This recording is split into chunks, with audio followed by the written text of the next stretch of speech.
audio on. Yeah. Are you supposed to happen? Will you tell me when you're on YouTube? Because I'll kind of say hello to I'm on folks YouTube. Oh, you're on YouTube. I'm also on I'm also on YouTube. Okay. Wait, what? Margot says she's stuck in traffic. I do not know what that means. Hello, Danielle. You are here. Jordan, hi. How's it going? Mary. Mary even gave us the waving hand. Have you ever heard of emoji races? Did you know that we do that sometimes during Emoji races? Yeah. Well, I see a lot of emojis going on during Catholic Answers Live on Facebook and stuff. But. Sometimes for fun on Facebook during the show, I'll just... Ooh, Warren Black is first. Hi, Warren Black. I'll just say, I'll just type in an emoji, like it'll say like blue shark. And then whoever posts a blue shark first wins the emoji Oh, really? race. Oh, yeah. Cool. That's nice. Yeah, I don't know where that came from, but hey, so Jimmy, thank you for responding to my email about the upcoming game show. Oh, sure, no problem. I know you're not certain yet, and we got to come up with the rules basically and a name. Yeah. One person, a very smart person here in the building, wants to call it Fish Tank after the show Shark Tank, but Peter's the fisherman and wants to do that. No, it's not grabbing you. Well, see, the thing is, names like that are, number one, they're kind of insider baseball. Yeah. Because you have to know about the show you're referring to. In this case, you have to know two things in order to get the to get the joke. You have to know the fish symbol and Peter the fisherman. You have to know Shark Tank. Right. Also, you're tying yourself to a pop culture phenomenon that you may outlast.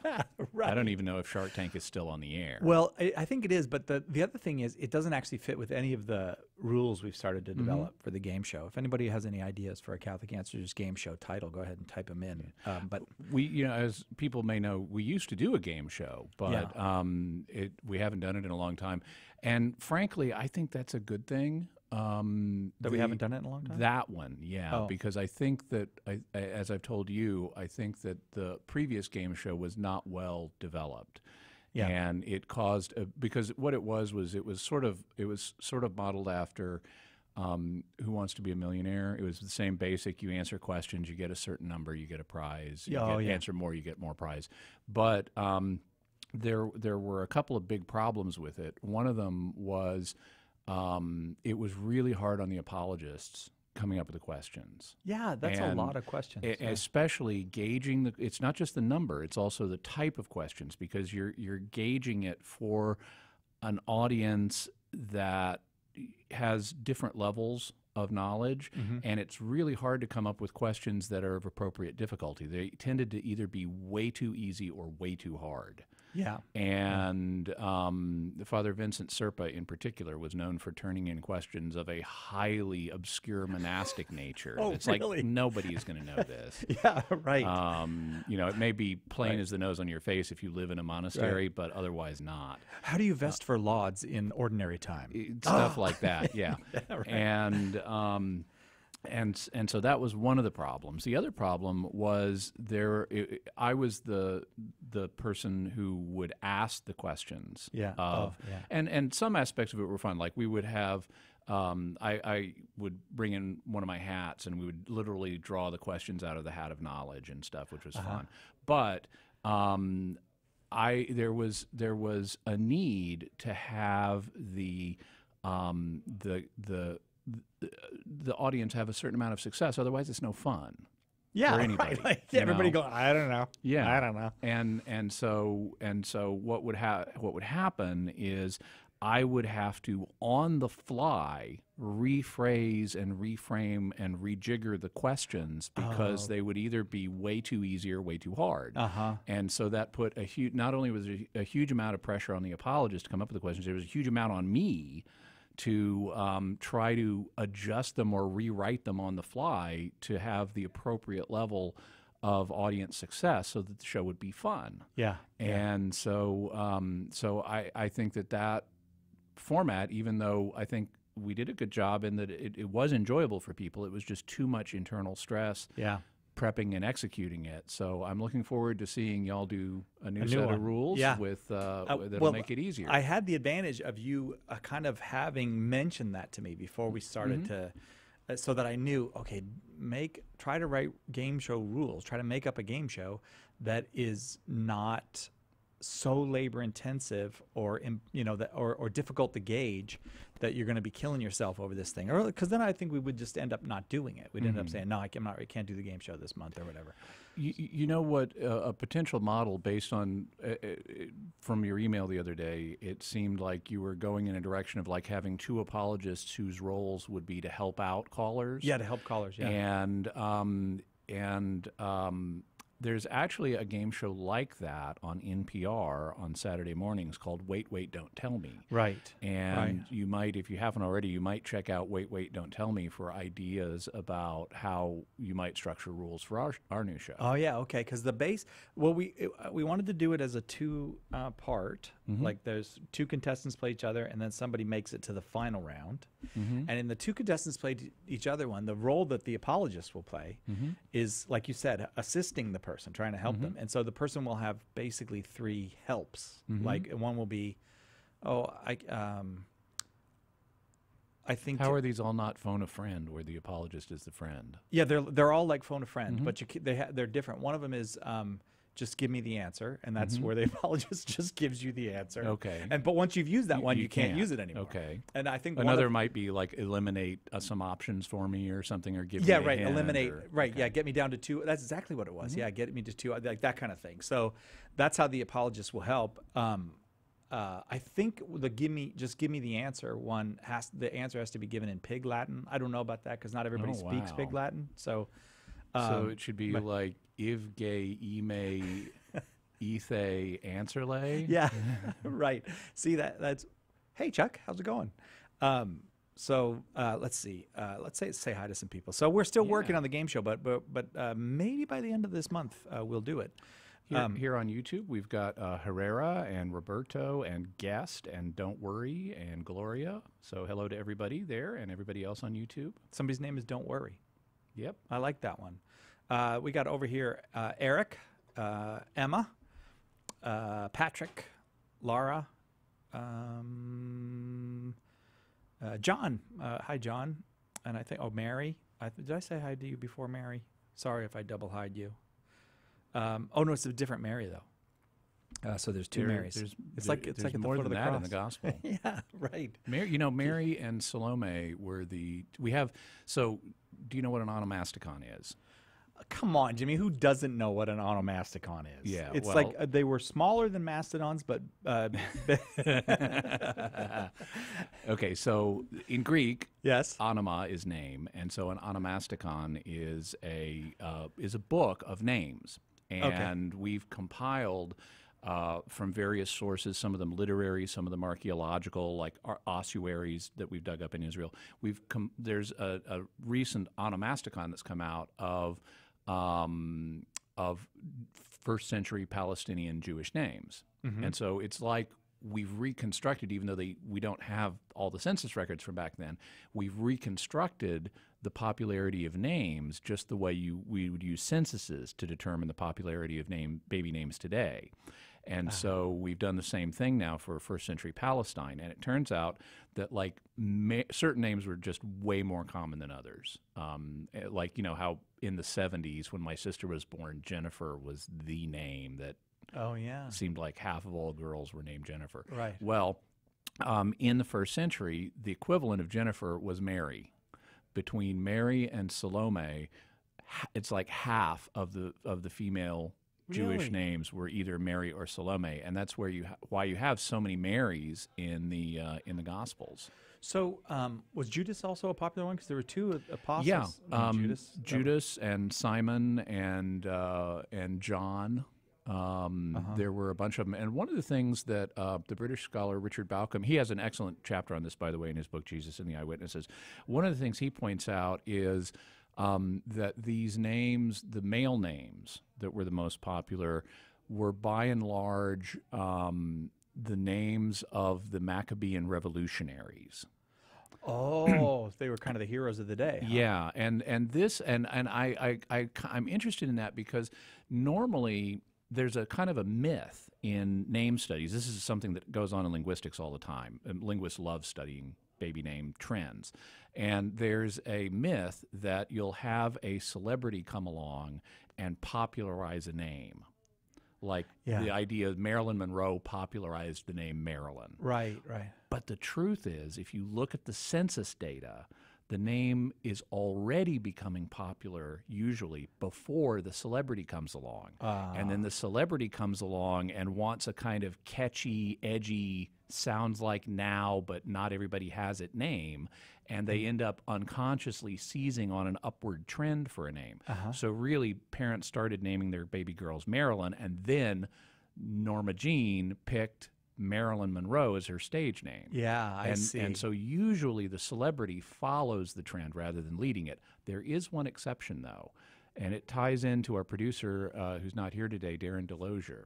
Oh, I know what it is. The name Darren in England really did get popularized after the show Bewitched and the character Darren Stevens. Yeah. And so Darren Stevens popularized the name Darren in England.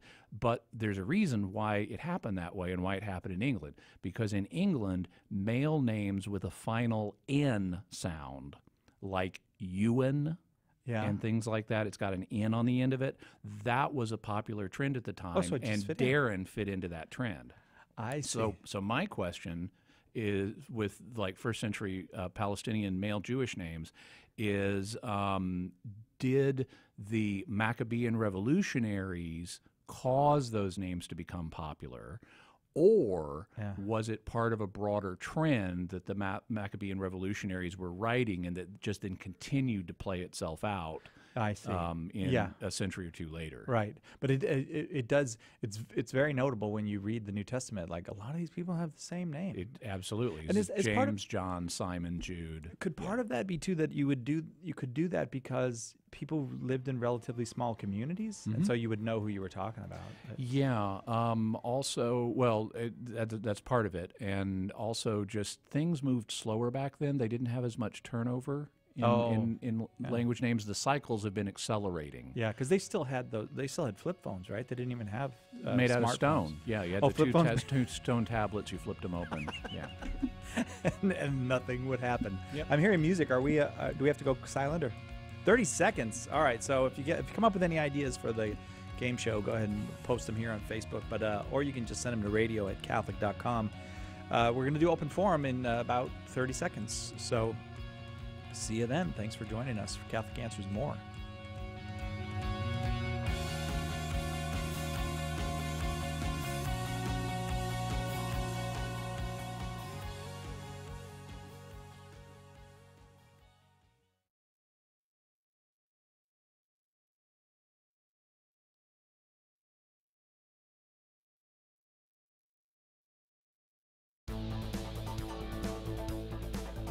Welcome to Catholic Answers Live, the program where you participate with your questions about apologetics and evangelization, including the most important theological, spiritual, moral, and social issues facing the world today. Call now with your question for today's guest. Toll free 1-888-31-TRUTH. That's 888-318-7884. Now, from San Diego, Catholic Answers Live. Hello and welcome to Catholic Answers Live. I'm Cy Kellett, your host. It's Thursday. That means open forum. Any question you've got about the Catholic Church is welcome today, and you don't have to be Catholic to call. 888-31-TRUTH is the number, 888-318-7884. If you've got something that's been sticking in your craw, or it's been just you haven't worked out the answer for yourself yet, having to do with the Catholic Church, that's welcome. If there's maybe someone else that you need to help, a child or relative in the family has a question that you have not been able to answer, that is welcome. Or maybe you're just curious about us Catholics and what we believe. 888-318-7884. You can be Catholic, you can be non-Catholic, anybody can call. Our guest this hour is the author of The Drama of Salvation, and he's the senior apologist here at Catholic Answers, Jimmy Akin. Hi, Jimmy. Hey, how's it going? I have a question for you. Okay, yes. So you said you invited people to call in if they had something stuck in their craw. Okay. What is a craw? That is like if you have a crawdad, then that's the baby of the crawdad. No. No. Okay, what's a craw, Jimmy? I don't know. They just use the expression. I realized I don't even know. I always thought it was a bird's beak. It has two meanings, and one of them is connected with birds or insects. Okay. In that case, it's their crop, which is on the top of the top of their head. But in like a land animal, it's a stomach. Oh, So, really? and that's the usage for if you have something stuck in your craw, meaning you got something burning in your gut that you just want to get out, you can ask a question. Oh, wow. That's one of those, I've used it a million times that I've never even thought about what it means. Wow. Yeah, cool. So, well, I'm glad you got that out of your craw there, Jimmy Akin. 888 And off my back. I know what that one means. 888-318-7884 is the number. 888-318-7884. I mentioned that you're the author of The Drama of Salvation, but what I probably should have been touting was this DVD, The Dawn of Christian History, unveiling the story of the early church. This is exciting, Jimmy. So it's connected to the book of Acts. Right. Not just the book of Acts, but yeah. But that period. So for the period from we'll start around. Well, I to tell you the truth, it's been like a year since I gave this talk, so I forget. Did I start at the beginning of Jesus's ministry or the end of it? But from the ministry of Jesus forward. Right, and then and we have a lot of we have a lot of information in the Bible. We have a lot of clues that we can kind of suss out from the Bible. This is one of the things that really excites me is I love studying. I mean, I love detective stories, and to me, Christian history is like a big detective story because you have all these different clues that were given in the New Testament, but then also in other places like in Roman history and Greek history and stuff. And how do they all fit together? And what can we deduce from all these different clues? And it's like a big puzzle, and I love intellectual puzzles like that and figuring out stuff. And so that comes across, I hope, in this talk I gave, where I show a lot of the connections that people aren't otherwise aware of, and try to bring new light on passages people may be familiar with, but it's like, oh, I never saw that before. Well, I have to say, it's something that I ask you about all the time. I'm always, I just love hearing you talk about it. I really hope that shucks. I hope that the viewer, because I think you have done that thing where you have, you've looked at it comprehensively enough to give a picture of that. Okay, that's how that fits with that, and I always enjoy getting those insights. There's some things we'll never know. There's some things we can surmise. There's lots of things we can know, however. And one of the things that I find fascinating about the whole thing is that in a certain way, you're moving through history, you're getting farther and farther from these events. But in another way, as you're moving through history, you're getting closer and closer to them as more data comes online. New manuscripts are found. Oh, in some library, they found a first time, or there's new archaeology that's done. So in many ways, you can be closer to the Gospels today than you could have been, say, in the year 1000, where they really didn't know the context of them. Yep, absolutely. So I find that fun, and it's you can get it now. I'll tell people where you can get it in a little while. I mean, more details about it. I think they're shipping it for free right now. But that's right. In fact, I saw in the note today. Today's I think the last day for free shipping. That's crazy. So have you wanted to make it the last day? Well, I don't know. I'm gonna try to extend that.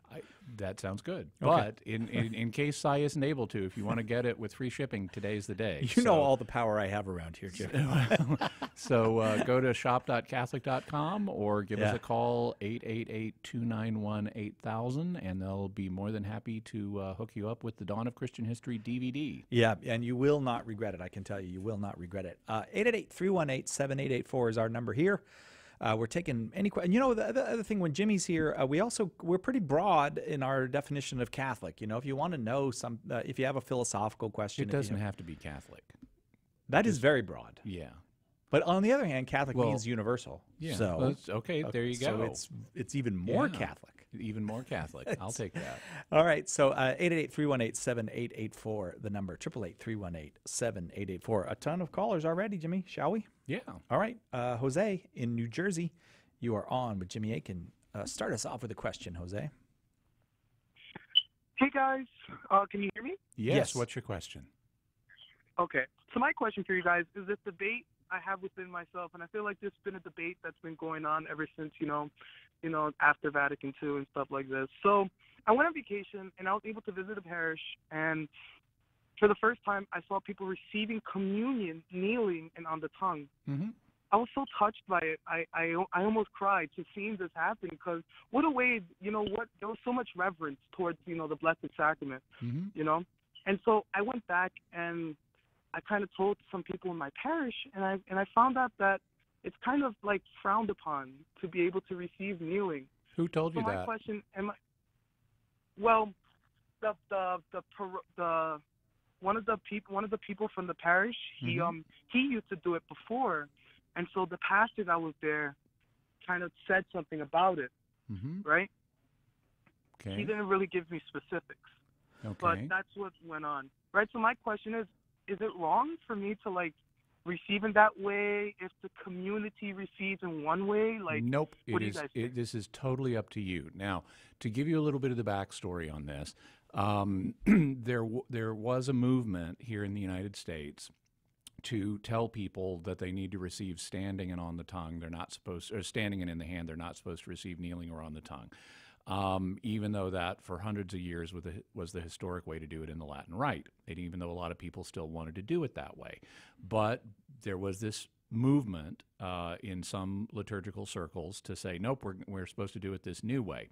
And the Holy See didn't agree. And so there was some kind of back and forth on that. And for a time, the way the rules were written for the United States was the rules said, and this was in a document known as the General Instruction of the Roman Missal, or the GIRM, G-I-R-M. In the General Instruction, the rules for a while said that if somebody wants to receive kneeling, then the minister of communion should not stop them, but should explain the reasons for the norm of standing privately. And so that allowed people to receive kneeling, but it also allowed the minister of communion, an ordinary minister like a priest or an extraordinary minister, to explain to the person privately what the reasons were for standing. Well, basically, there were no reasons in particular for standing. It's a matter of personal preference. There's no liturgical reason why you need to do it one way or another.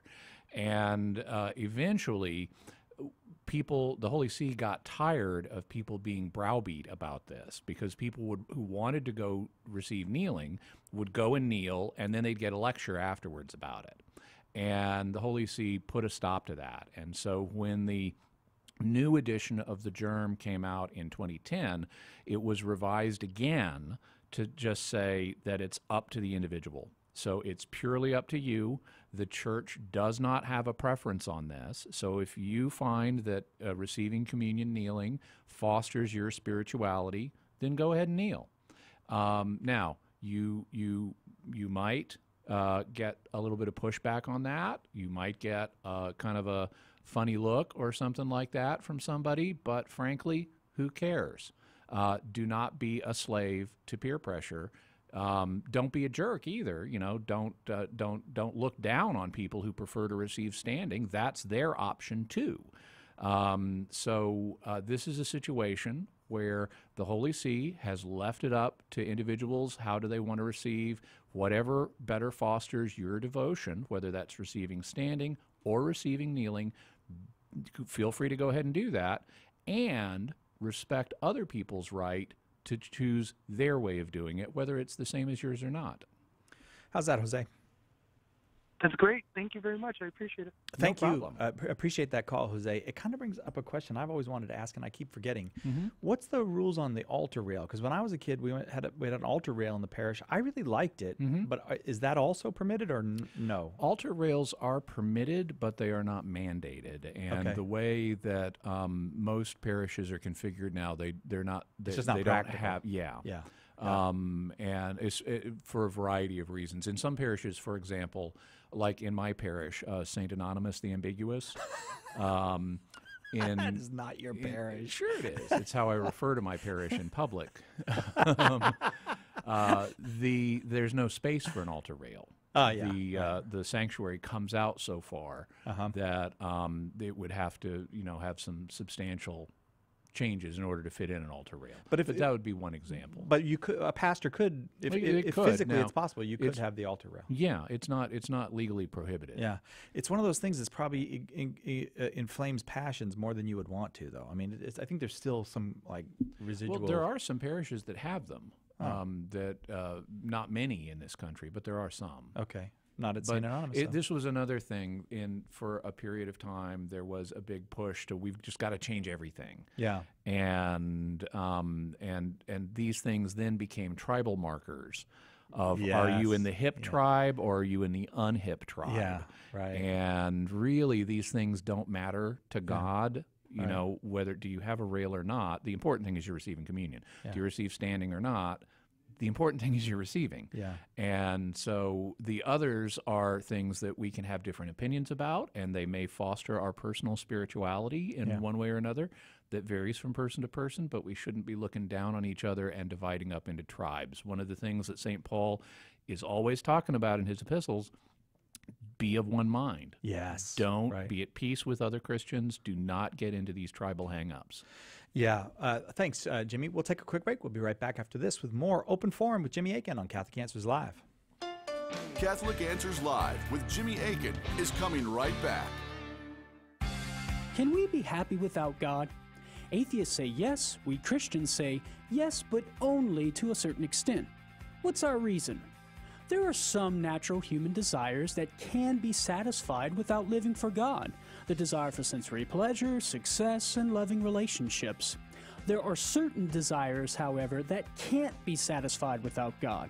For example, we don't just desire some love, we desire infinite love, love without limit. This is manifest when we get frustrated with imperfect manifestations of it. The same is true for knowledge, justice, and beauty. Since God alone is infinite in these perfections, only He can satisfy our desires for them.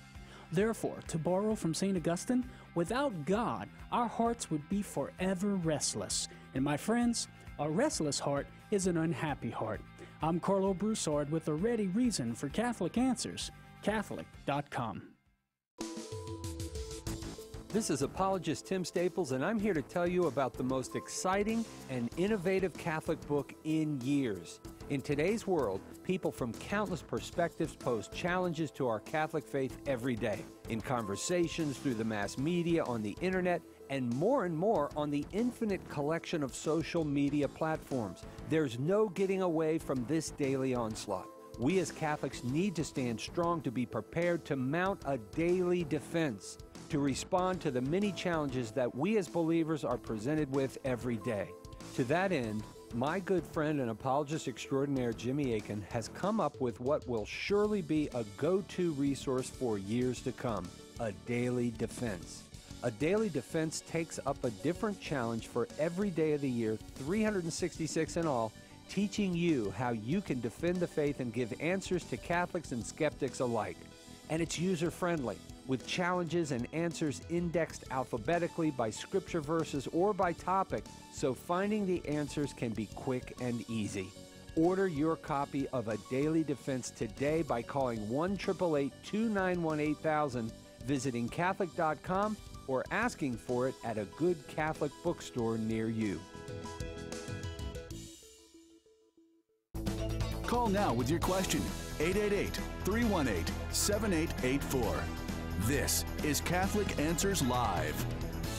Welcome back to Catholic Answers Live. Jimmy Akin is our guest, our topic, whatever is on your mind or in your craw about the Catholic Church. If you've got a question about the Catholic faith, about morals, ethics, all those are welcome. 888-318-7884 is the number. And we go now to Joseph in Springfield, Minnesota, listening on Catholic.com.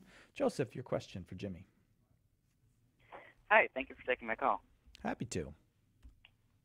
I was wondering, I kind of have a two-part question. Okay. I was talking with a friend about Catholic evangelization, and the readings, the recent readings that talk about the early Christian community being of one heart and one mind, have kind of been on my heart. And I was thinking also about John 17, right. Jesus' prayer for the unity of Christians. And I was expressing my desire to this friend for like the reunification of Catholics and Protestants. Right. And my friend expressed or said, like, well, you know, you could unite them, but like you could never like completely unite them. And so my question is, like, after 500 years of like the Protestant Reformation, is it possible at this point for like a complete reunification, or is that just a natural consequence of the Reformation that there will always be this divide? So ultimately, there will be full Christian unity at the second coming and in the next life. We're not going to have these distinctions at that point. It's just going to be followers of Christ. So there will be Christian reunification in that sense. But in terms of what's realistic in this life, it seems to me that Christian unification can be promoted in a number of ways. One is by talking about promoting what forms of unity are possible without a complete acceptance of all of the same points of theology. For example, since Roe v. Wade here in the United States, Protestants and Catholics have been working together on pro-life issues, and that's led them to get closer together. And it's even led them to reconsider some things that previously divided them, and there's been some movement to where Protestants have viewed Catholics, including Catholic doctrines, more favorably than they did previously, and the reverse is true as well. So there's been a kind of practical Christian unity as a result of social forces like the need to combat abortion, and that's been a form of Christian unity that has come about in the last 50 years, but it's still shy of full, visible ecclesial communion.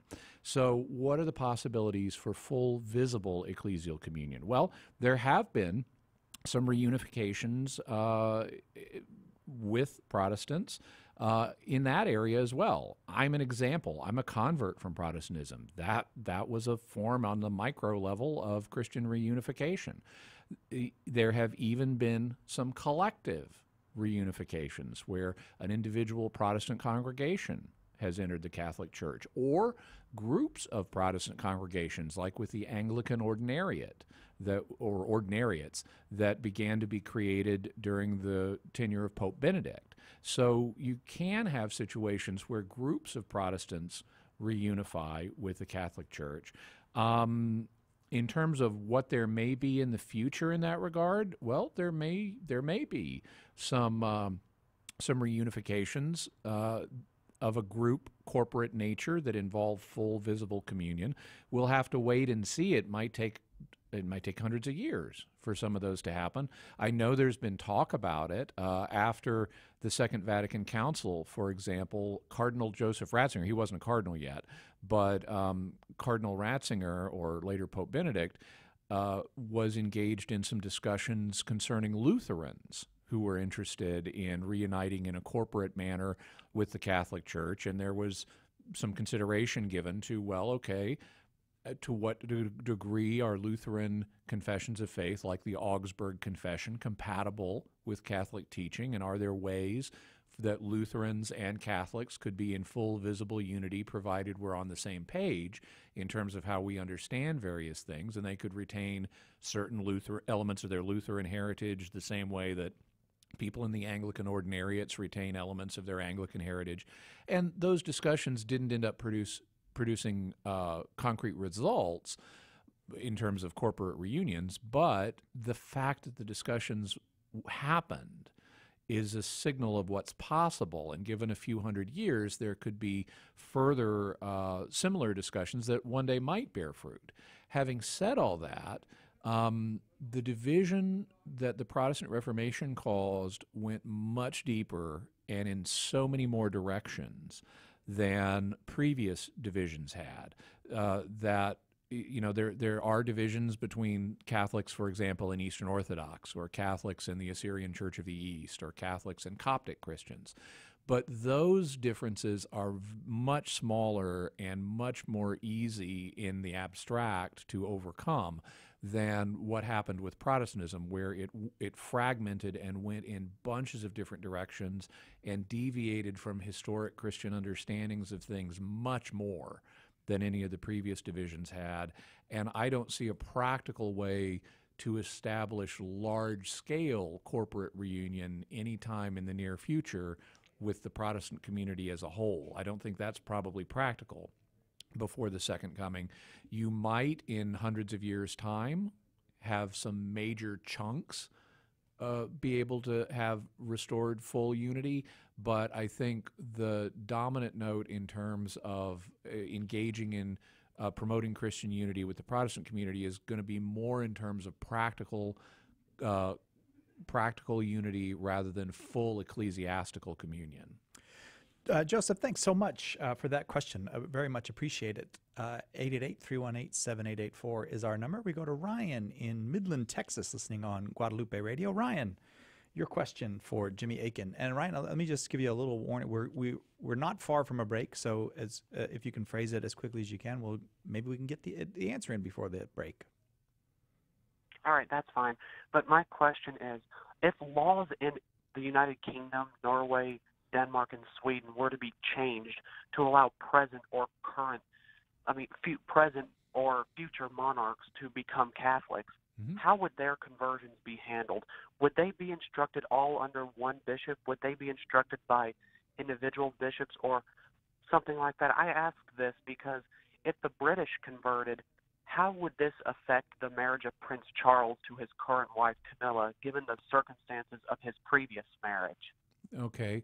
Well, so my sense is that conversions of royals who wanted to become Catholic and who were monarchs or who were likely to become monarchs would be handled on an ad hoc basis. The church would want to do whatever it could to facilitate their conversion, and so probably they'd be allowed to pick who they wanted to take instruction from. It might just be an ordinary priest, not even a bishop. Now, obviously, there would be consultation of the local bishop and of the national hierarchy. So in the case of a British monarch converting, the chief ecclesiastical officer, the Archbishop of Canterbury, I guess, would end up being consulted. But he might not be the one to perform instruction or to receive the monarch into the church. That would be a matter that would be determined on an ad hoc basis. In terms of Prince Charles, I'm not aware of him wanting to convert, but if he wanted to, since he's a widower, he would not need an annulment. There undoubtedly would be some premarital counseling involved, but he's a widower. I don't know about Camilla Parker Bowles. I don't know. I'm sorry, Jimmy. Whether she's a widow or whether she's divorced. If she's divorced and her previous spouse is still living, then she would need an annulment. And depending on the results of that, they might need a convalidation. But but in principle, it would be handled the same way you handle it for ordinary people, just because British monarchs would be involved with a great deal of discretion. Thanks very much for that question, Ryan. I had never thought about that. Would a British monarch get to still be the monarch, though, if they've converted? Well, that's what Ryan was asking about. They'd have to change the law in England to allow a Catholic to continue to serve as monarch. I see.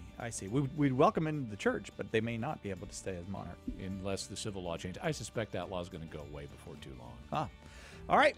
We'll take a quick break. We'll be right back with more Open Forum with Jimmy Akin right after this on Catholic Answers Live.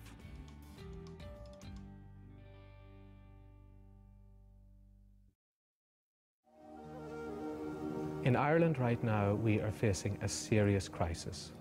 The agents of the culture of death are attempting to have abortion legalized in our country. We cannot allow this to happen.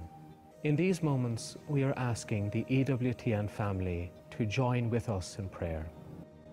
To join in prayer and to find out how you can help the pro-life movement in Ireland, go to EWTN in Ireland at ewtn.ie. The world is changing. The days of picking up a paperback book or popping a DVD or compact disc in the player have given way to the digital age. The good news is that the shop at Catholic.com has joined the digital revolution. Check out the new digital platform at shop.Catholic.com, where all of our DVDs, books, and audio products are now available in digital form for you to purchase and download at your convenience, anywhere you go. For that matter, anywhere in the world. We've got hundreds of offerings, so visit shop.Catholic.com today and check out our selection. That's shop.Catholic.com. Did the Catholic Church add books to the Bible? Or did Protestants remove 7 books from the Old Testament? Why Catholic Bibles Are Bigger takes you on a fact-filled tour through the history of the Bible, revealing the whole story behind the lost books of the Protestant Old Testament. With the latest information and discourse on crucial issues, Why Catholic Bibles Are Bigger is a book that belongs in the library of every serious student of Scripture. And as a special bonus, if you order online, we'll add an ebook copy of 15 Myths, Mistakes, and Misrepresentations about the Deuterocanon to your order absolutely free. Get your free ebook today. Order your copy of Why Catholic Bibles Are Bigger by logging on to our online shop at shop.Catholic.com.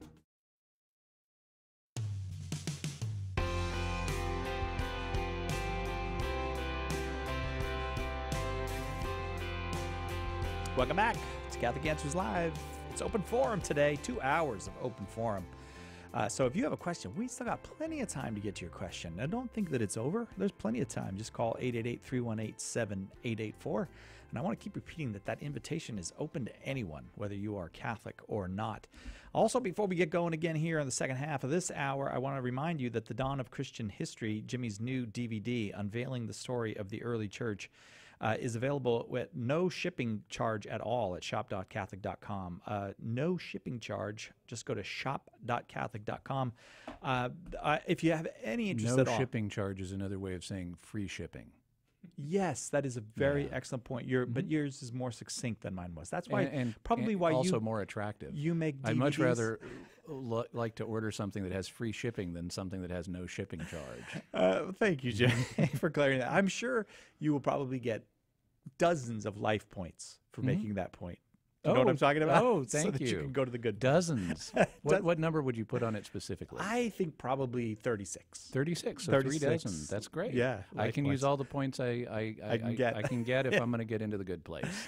Again, 888-318-7884 is the number. And we have a guest in the studio. Yeah. We love it. First of all, we love it when you come by and visit us at Catholic Answers. And if you're ever in San Diego and you want to do so, make sure you just send an email and set it up with someone. We'll give you the tour. And if I have any snacks in my office at the time, I'll share my snacks with you. But Judy is here with us right now. Judy, thanks for coming in. Yes, my pleasure. Thank you. And Judy, you are from? I am from Lakeside, California. Yeah. Oh, I call square dances in Lakeside. Yeah, I'd like to. At the convention you're having, I'm thinking that would be fun. Awesome. Oh, yeah, the square dancing. And sign up early, though, so you can get the Jimmy Akin M&Ms. Oh, right, I've yeah. heard about that. Okay, good. Judy, your question for Jimmy. Yeah, it's a little bit of a long one. I'm just going to read what I wrote down. Okay. I know the teaching of the church is that Mary was conceived sinless, and of that means it was preordained, predestined.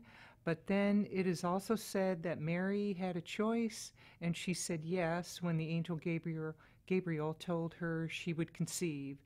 So my confusion is, was she predestined to be chosen, or was it her free will yes?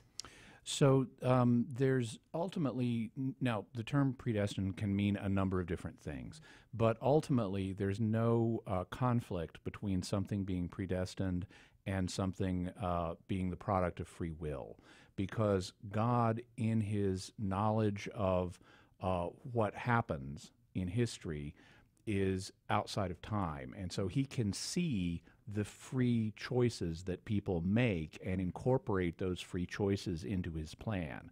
And so when he does that, it's called, we use the term predestined for those things, because God foresaw this person's going to do this, and he used it in his plan, and thus from that point of view, he predestined it. Now, the term predestined can be used other ways, in ways that would exclude free will.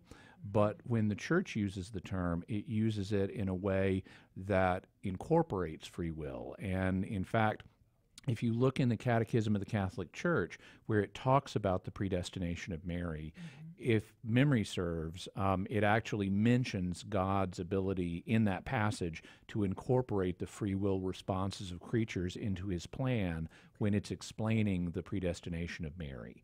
And so what happened from this point of view is God, outside of time, seeing all of history at once, makes the offer to Mary to become the mother of his son. He sees her free acceptance of it, and that gets incorporated into his overall plan, which, coming from outside of time, means that that was always going to happen. If you're living in, say, the age of Moses, 1200 BC or whatever, then that all lay in the future. And from Moses' perspective, you would see it as predestined because it's already taken up into God's plan. That is going to happen, but nevertheless, it incorporates Mary's free choice. Okay, like a foreknowledge. Yes, like foreknowledge. Okay. Understand. Thank you. No problem. Hey, Thank you for joining us. Thanks for coming in, Judy. Sorry I don't have any snacks. I apologize for that. I know, we don't have any here. The little snack tray is empty. I got nothing. Let's go to Augustine in Sacramento, California. Augustine, you are on with Jimmy Akin. Your question, please. My question is, what will happen to us? Okay, first of all, I have a two-part question. Okay. My first question is, what will happen to us, and what will Jesus do when he comes back to earth? Okay. When Jesus comes back to earth, he will solve all of the world's problems, and the world is going to have problems. It has problems now, and it's going to have problems then too. In fact, it's likely to have some pretty bad problems right when Jesus comes back. But when Jesus comes back, he's going to solve all of those problems, and he's going to raise the dead. So all of the dead people who have ever lived will come back to life, and he will take all of those people who have been friends of God, either people who are still alive or people who have just come back to life. He'll take all of those people who are friends of God to be in God's kingdom. He's going to change the earth and make it much better, so that Scripture refers to it as a new earth with a new heaven. It's going to be great. And all of God's friends will get to live there. And then the people who chose not to be with God, God will not force them to be with him. So he'll let them go to their own place, and it won't be pleasant because they've cut themselves off from God, who's the source of everything good, but he's going to still respect the choice they made and not force himself on them. Does that clear it up for you, Augustine? Yes. Okay, what's your second question? My second question is, if that happens, if you are not baptized, will you still get to go to heaven when Jesus comes down to earth? It depends on whether you've been a friend of God. If you didn't know, for example, that you needed to be baptized, but you otherwise wanted to do what God wants you to do, so that, if you knew that he wants you to be baptized, well, of course, if you say, well, of course I'd get baptized if I knew God wanted me to, well, then you're acting like a friend of God, and you'll get to go to heaven even though you weren't baptized in this life. On the other hand, if you knew that you're supposed to be baptized and you said, I don't care if God wants that, I'm not getting baptized, I'm not going to do what I need to do to be a Christian, I'm going to do my own thing, well, then you're not being a friend of God, and so you wouldn't go to heaven. Augustine, thank you for that question. You sound young, Augustine. Are you in college or maybe grad school? No, I'm in second grade. Second grade. That's cool. Does that mean you make your first communion this year, Augustine, in second grade? No, actually, I'm not even baptized yet. Oh, well, okay. I shouldn't have assumed. I apologize, Augustine. But thank you for your questions. And call back anytime, okay? Please do. Okay, thank you so much. All right. I like Augustine. He just asks the question, man. Yeah, he just lays it on I you. love talking to kids because kids do not. One of the things we sometimes talk about is a lot of people, adults, feel the need to give us all the backstory to how a question arose to justify why they're asking it. It's like, you don't need to. That's okay. what we're here for. Right. Just kids don't do that. They just, here's my question, and it's so awesome.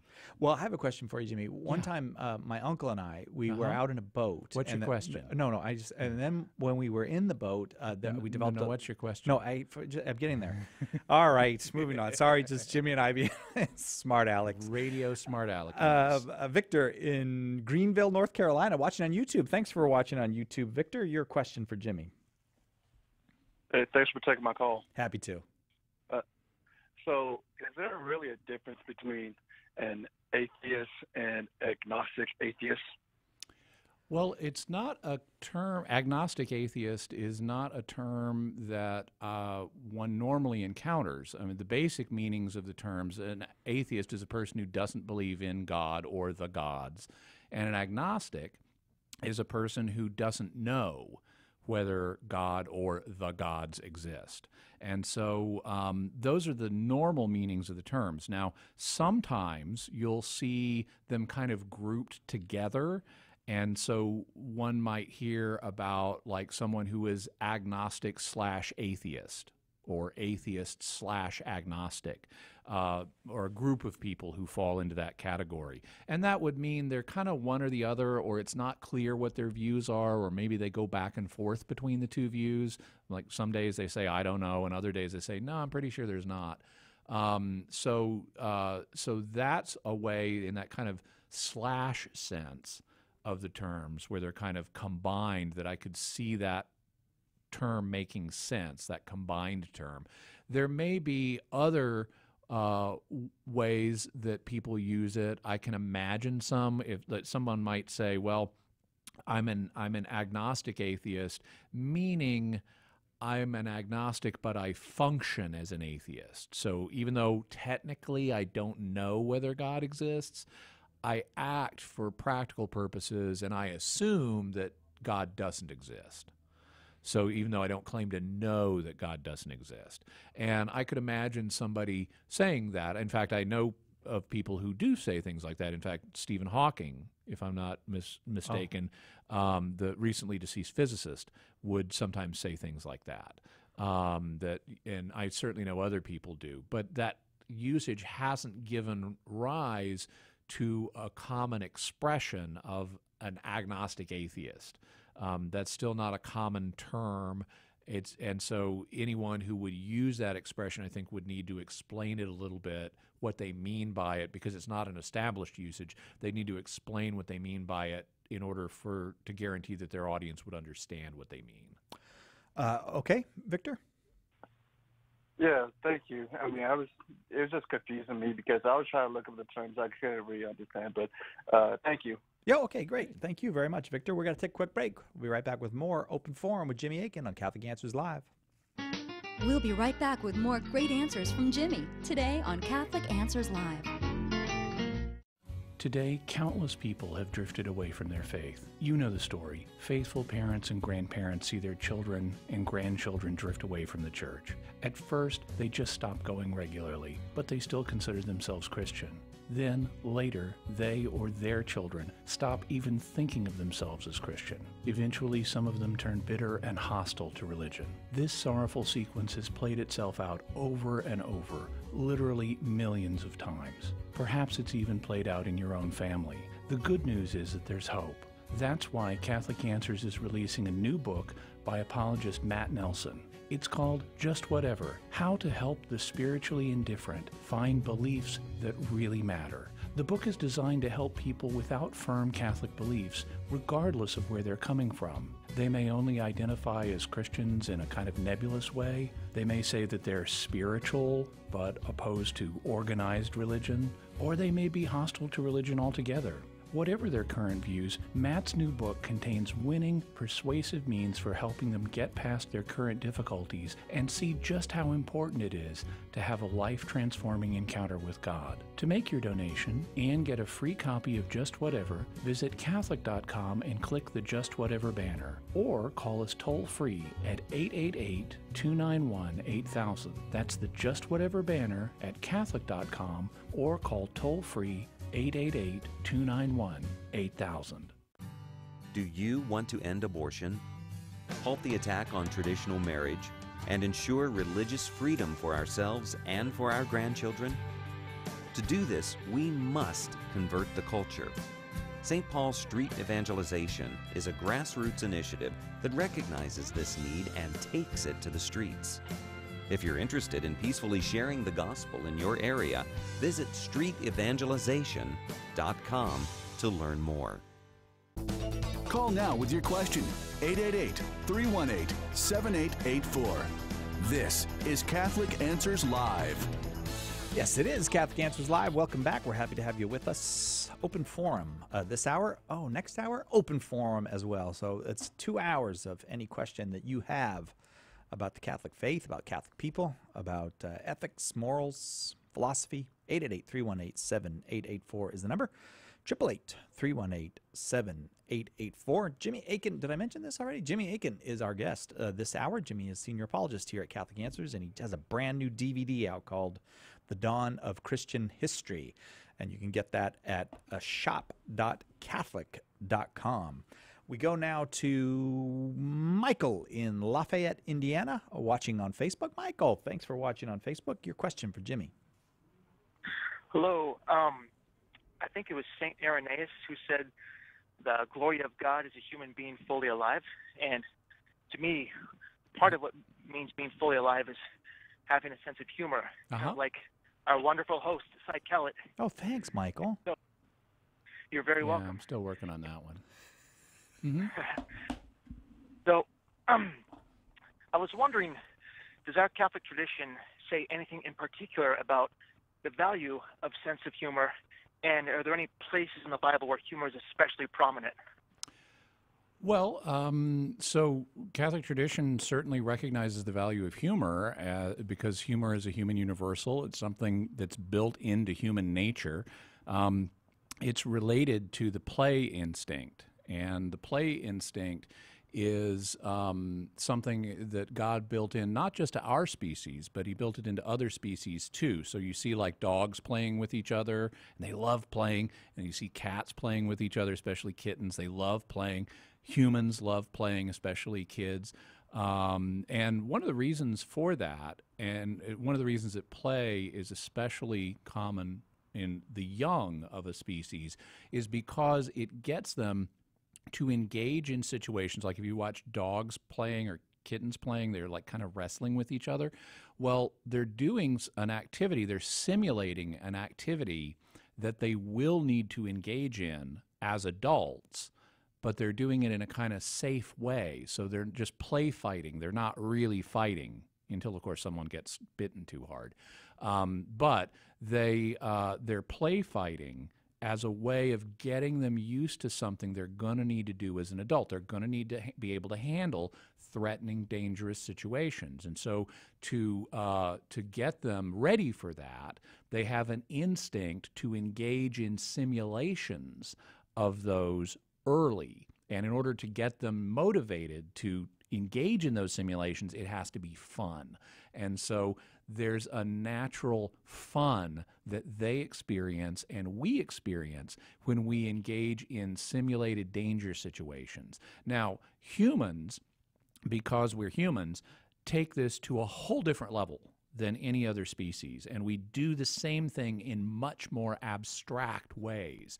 But one of the ways that humans do it, that humans engage in play, is with drama, and that's the impulse of fiction. All fiction comes from this same thing. It's simulated dramatic situations to get us ready for real-life drama. And it's fun so that we'll engage in fiction. Same thing with humor. Humor involves some kind of simulated drama or danger. If there's nothing like that, if there's no drama in the humor, it's not funny. And so we also, with that, need to find it enjoyable. And so it's all related to this play instinct. And laughter in particular is something that's directly built into human nature. It's apparently related to a chimpanzee behavior known as the pant-pant reflex, where chimps, when they're playing, will make this panting noise that sounds kind of like laughter, but it's also hardwired into humans. And I have a personal favorite example of that because one of the families I've been very close to has a daughter who was born deaf. And I would be over at their house, and I would be watching the kids play, and I would be seeing this, 5-year-old little girl who has never heard in her life, running around, laughing her head off, playing with the other kids. Oh, yes. And so laughter is directly built into human nature, and humor is directly built into human nature, and it's part of this larger play instinct. So, of course, Catholic tradition embraces humor, and there will be, any number of passages where it gets discussed. There are passages in the Bible that talk about it. Sometimes the image of laughter is used. Now, humor can have more than one aspect. It can have the playful aspect, but it can also have there's a kind of darker humor as well, where you can ridicule things as a way of putting them in their place. And so it can serve as a kind of commentary on those things. And we find both in Scripture. We find, celebrations of mirth. And, if memory serves, like some of the wisdom books like Proverbs talk about that. Jesus uses the image of laughter when he talks about, in one of the parables, where he talks about how there's rejoicing in heaven upon the conversion of a sinner. Well, some people have translated that there's laughter in heaven among the angels. The angels are like up there cheering and laughing when a sinner repents. Yeah. Then there are also illustrations of the kind of darker humor, the darker use of humor to provide social commentary on negative things that need to be criticized. And Jesus also does that exactly, because he will talk about the blind leading the blind. Yeah. Okay, right. That's sarcasm. Yeah. The image of a blind person leading another blind person, taking on the role of a sighted person, that's funny. That has humor embedded in it. Yeah. But it's the darker use of humor to provide commentary on things that need criticism, like hypocrisy. Yeah. And so there are a variety of different appearances of the concept of humor. Also, there's like God scoffs at the people who are putting their plans against him and stuff. Well, scoffing is a form of laughter. It's a form of humor. Mm-hmm. So the image of humor in all its kind of human richness does get used. There are even in the Old Testament what are known as taunt songs. Taunt songs were a custom that Middle Eastern cultures would use and still use to taunt their opponents as a kind of commentary on their relationship and the problems in their relationship. And a modern equivalent of that is a rap battle. And so if you see like performers from different rap groups or rap artists, doing this kind of insult trading in a poetic form, that's essentially a modern version of the ancient taunt song. And some of the prophets contain taunt songs against the enemies of the people of God. And so humor gets used in those as well. There's a famous one where I want to say it's where Sisera's mother her son is being mocked, and they have a taunt song involving, it's in the book of Judges, where the opponent of the people of God, Sisera, has actually been killed, and they're imagining his people don't know that, and so they're imagining how they assume the mighty Sisera is just going to bring back all this booty, and his mom is imagining, and he's going to bring a pretty shawl for me to wear and stuff like that. And what they don't know is God's judgment has already fallen on Sisera, and he's not bringing a shawl back for Mama. Right. But that's an example of the darker use of humor in Scripture, but we also have the lighter use as well, because that's also part of the human experience. That was a fascinating question, Michael. What do you think of that answer? I think that that reminded me of situational irony at the very end there, and I appreciate now when I see Jesus telling off the Pharisees. Oh, awesome. Oh, by the way, I meant to mention there's a book by Eldon Trueblood called The Humor of Christ that you might want to check out. Michael, thanks very much for that. Jimmy, is there any, in many ways, humor is a cultural artifact. It fits in its time and place. It's like language. Yeah, so when we read the Bible, is it possible that there might be things in there that would have been funny in their time? Oh, absolutely. But we just don't get it. Absolutely. That's it. And there are also conversely things that were not funny then that would be funny now. If we translated them literally, but we don't. Yeah. For example, did you know covet your No. Did you know God has a long nose? No. There are Old Testament passages where it praises God for being long of nose. Now today, if you translated that literally, it would sound hilarious. Yeah, right. Telling, oh man, he's awesome. God is so long of nose. Well, long of nose in Hebrew is an idiom meaning patient. So patient people who don't get easily riled and who are tolerant and forgiving, patient people are said to be long of nose. Michael, again, thank you for that question. Our number is 888-318-7884, 888-318-7884. If you have a question about the life, the faith, the history of the Catholic Church, whether you're Catholic or not, give us a call. We're happy to take it because we've got another hour coming up. Do you think we can get to one more before we have to go to a break? Let's try. All right, let's give it a shot. Let's see how we can do. Vito, can you state your question quickly for Jimmy?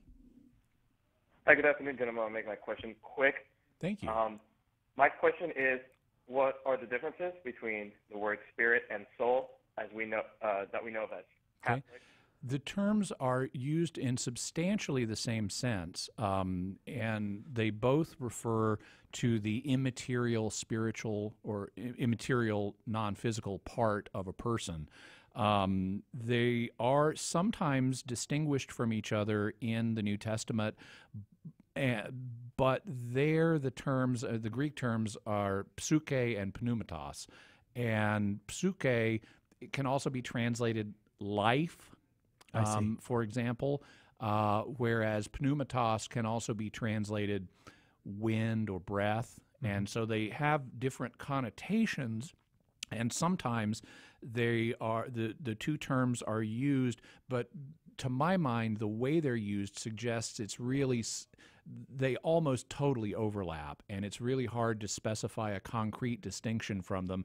So I tend to look at them as involving synonymous parallelism, even when they're both used together. They're really just different ways of referring to the same thing, even though the notions connected with them, like life or wind, are somewhat different. Vito, you are very generous to ask your question so quickly. I appreciate that. Yeah. Thank you so much. Jimmy Akin, thank you again for another fine hour. I say maybe another 70 or 80 life points. Oh, thank you. And I was gonna give you, like plus 88 for hosting this. Plus hour. 88. Awesome. Wow, Yeah. I am really doing well. The Dawn of Christian History is the new DVD from Jimmy, unveiling the story of the early church. Get it now at shop.catholic.com. And in addition to no shipping charge, it's free shipping. We'll be right back with more Open Forum right after this on Catholic Answers Live.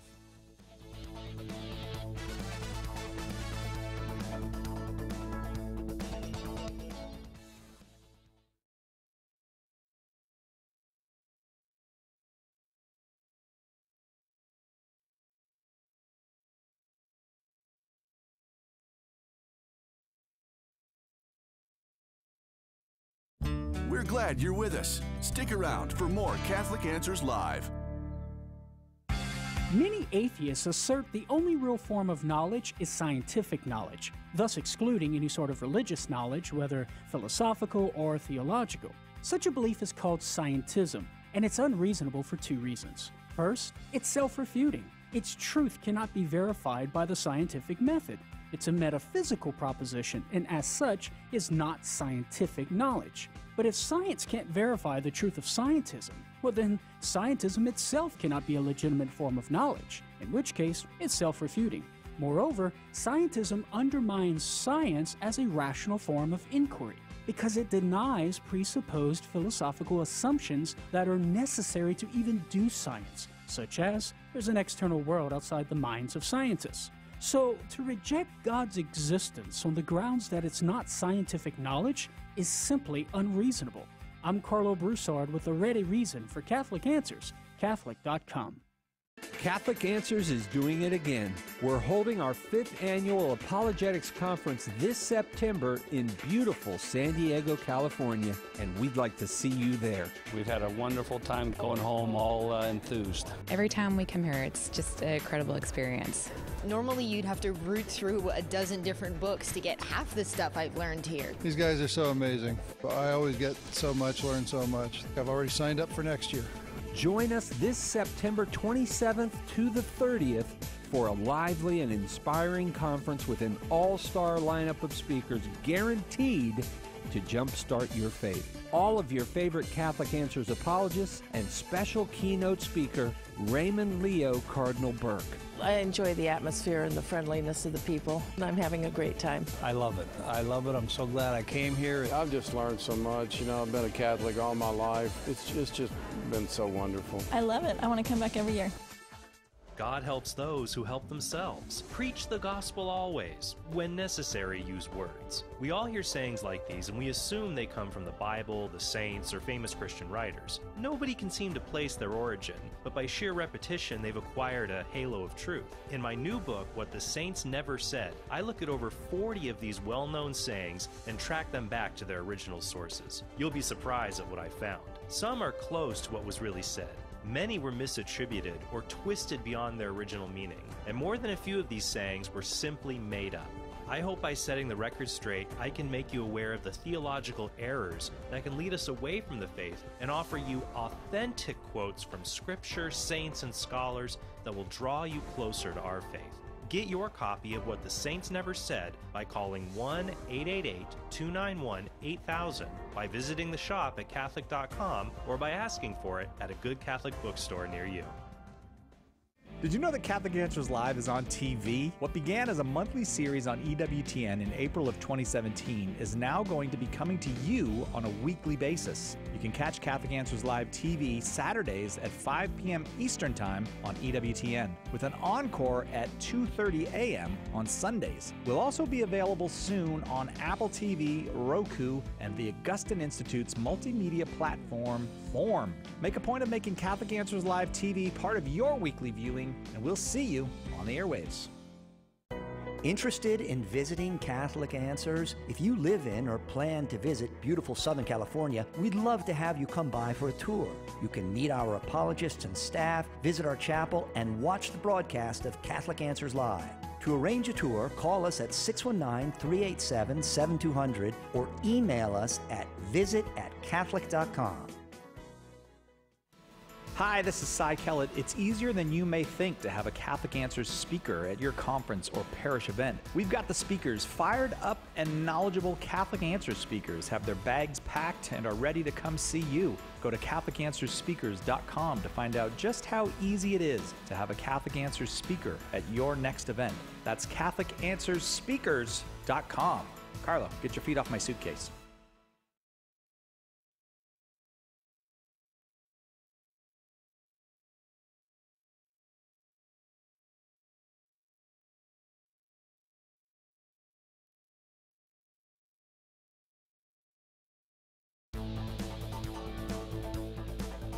Welcome to Catholic Answers Live, the program where you participate with your questions about apologetics and evangelization, including the most important theological, spiritual, moral, and social issues facing the world today. Call now with your question for today's guest. Toll free 1-888 888-318-31-TRUTH. That's 888-318-7884. Now, from San Diego, Catholic Answers Live. Welcome back to Catholic Answers Live. So happy to have you here with us. Happy Easter as the Easter season continues. I am Cy Kellett, your host, and it remains open forum. If you have a question about the Catholic faith, about what Catholic people believe, what we do, and why we believe and do the things that we do believe and do. Wow, that got really complicated there at the end. Your call is welcome. 888-318-7884. Took a wrong turn there. 888-31-TRUTH if you prefer the spelled version of it. 888-318-7884. Our guest this hour is Father John Trigilio. You know Father John Trigilio from his many endeavors in Catholic media. He is you're a native of Erie, Pennsylvania, right, Father? Yes, where they had 8 feet of snow for Christmas this year. Did they really? Yes, it was 4 feet was Christmas Eve, and then another 3 feet Christmas Day. Wow, I had no idea. I'm glad you all survived. But are you you're not still in Erie though? You're in Harrisburg. No. I'm a priest of the Harrisburg Diocese now, and we got a lot less. People should also know that Father Trigilio has a doctorate in medieval philosophy and as a doctor of theology in biblical studies. He's also the author of. I love the fact that you're the author of all these dummies books: Catholicism for Dummies, Women in the Bible for Dummies, John Paul II for Dummies, Saints for Dummies. You also wrote the Everything Bible book and the Catholicism Answer book. Anyways, Father John Trigilio, thanks for being with us. Oh, it's a pleasure. Now, for a priest, as the cycle of a priest's life goes, are these days and weeks after Easter a little bit calmer? Like, do you get some rest? Do you catch up on your sleep, or what happens? Well, normally, yes. When you're a parish priest, it's a little downtime, but I also work 3 days a week at the seminary as the director of pastoral formation. So as soon as we got back from Easter vacation, all the vocation directors wanted to meet, and we had meetings to make sure the guys get evaluated before they leave the seminary. So they ramped up right after the parish life kind of had a little lull. So you bounce right back. I guess are you one of those I'll rest when I'm dead kind of guys? I don't know. I'll be like Father Levis, and I think he hasn't rested yet, and he's been passed away for a couple of years. I have known priests like that. 888-318-7884, the number. Again, if you would like to talk with Father Trigilio. Father, we have every single line full at the moment. Shall we work our way through them? All right. Okay. Let's go to Paul in Houston, Texas, listening on Guadalupe Radio. Paul, your question for Father Trigilio. Hello, Father. Okay. Hello. My question is, what's the equivalent to the Protestant question? Are you saved, and are you born again? I'm thinking we're saved at baptism, and we're born again every time we walk out of that confessional booth. What's your thinking on that? Yes, I would say that's correct, but I would also include we are born again first at baptism, because it is a spiritual regeneration. But yes, we are saved at the moment of baptism, and the distinction I like to make is that Jesus offers us salvation at baptism, but obviously you and I need to continually cooperate with it. And when you and I commit a mortal sin, that kills the life of grace. That's why, as you point out, when you go to confession and you have your mortal sins removed, sanctifying grace is restored, and you're brought back to life again. That's why there was the tradition of having the confessional sort of as a dark little box, because you went in there like a tomb, and you come out like Lazarus into the light now that you've been forgiven. Okay. Thank you. That's it. Oh, good. Very good. Thanks, Paul. Thanks for that question. Did a little bit of the show music go out during that, Nick? Oh, a little bit? Okay. Yes, just a wee bit. I thought Paul might have won a prize or something with that question. Send him one anyway. Yeah, right. I should have got his address and sent him a prize. He probably thought he won too. We go back to Texas. Danny in San Antonio, Texas, also listening on Guadalupe Radio. Danny, you are on with Father John Trigilio. Hi, Cy and Father. How are you today? Very well, thank you. Happy Easter. Good. Hey, thank you. Happy Easter to you. Hey, just to let you know, I gave up sports talk radio and political radio for Lent, And thanks to you guys, I'm never going back. You guys are awesome. Thanks for all that you do. Thank you, Danny. That's really nice. Thanks for calling. Call again sometime. I just want to leave it right there. No. I'm just kidding. No, I got a burning question. Okay, go ahead, Danny. All right. So my burning question, about a week ago, my wife came to me and said and I apologize if I get this wrong, but she said that she was listening to Scott Hahn, and he had said that marriage should mirror or resemble the gospel. And that has thrown me for a loop. In what way? Well, I guess I don't. I look at the Gospels as, the telling of the story, and we've been married for 18 years. We have 4 beautiful children. One who's in the car with me right now. Great. So I guess I'm just a little. We're kind of in a little, not a lull, but a rough patch in our marriage. But she asked me how I thought our marriage could mirror the Gospels. Oh, okay. Well, not to scare you in any way, but Jesus does say, take up your cross daily. And, part of marriage is that, it is a cross, but so is, my vocation to the priesthood. Every vocation that God gives, whether it's to the married life, to religious life, to priesthood or whatever, there is the aspect of the cross, but there's also the resurrection. There's joy and there's sorrow. And when you look at the life of say, the Blessed Virgin Mary and St. Joseph, they lived as husband and wife, although they, didn't have any conjugal relations. They were married in the eyes of God. They lived as husband and wife, and they had good days and bad days, not necessarily because, obviously there was no sin committed, yet there were struggles, like when they had to flee into Egypt, when Jesus was missing for 3 days. So married couples go through bumps in the road, and there's struggles just as there are in the religious vocation or priesthood. But I think you can say marriage is like a gospel, is that the purpose of the gospel is to tell the good news. And a husband and wife are to reflect the love that Jesus has for his bride, the church. And, obviously the groom is Jesus, is perfect, but the bride, it's in essence, it's a spotless bride, but you and I as individual members, we're short of the mark many times. So as I say to couples that are getting married, when I do their ceremony, there is no such thing as a perfect marriage except the marriage between Christ and his church. But the imperfect marriages are like imperfect friendships here on earth. They're worth struggling for. They're worth keep trying, never give up. And that's the key, is to never give up on each other, never give up on your marriage. Danny. Those are the words I was looking for. I just couldn't find the words, so I thank you so much. Oh, you're welcome. Thank you very, very much for the call and for your kind words. 888-318-7884 is the number. Father John Trigilio is our guest, and it's open forum. Any question you have about the life, the faith, the history of the Catholic Church is welcome. We'll take up more of those questions right after this on Catholic Answers Live. Your questions, Catholic Answers Live. Over the years, we have heard thousands of stories of how the ministry of Catholic Answers and Catholic Answers Live has changed lives all over the world. Do you have such a story? We'd love to hear how Catholic Answers has changed your life. Send your story to us today. Email us at mystory@catholic.com, or you can call 619-387-7200 to make an audio recording of your story. Pope Francis said, all of us are called to mature in our work as evangelizers.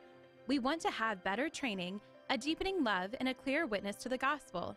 St. Paul Street Evangelization's online School of Evangelization will equip you with the tools you need to be an effective evangelist.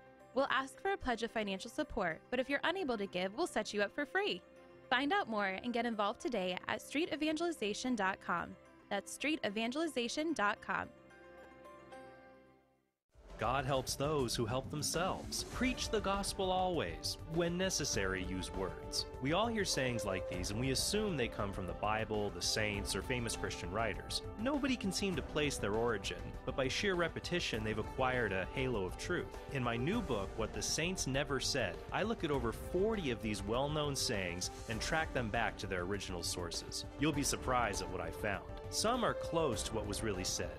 Many were misattributed or twisted beyond their original meaning, and more than a few of these sayings were simply made up. I hope by setting the record straight, I can make you aware of the theological errors that can lead us away from the faith and offer you authentic quotes from Scripture, saints, and scholars that will draw you closer to our faith. Get your copy of What the Saints Never Said by calling 1-888-291-8000, by visiting the shop at Catholic.com, or by asking for it at a good Catholic bookstore near you.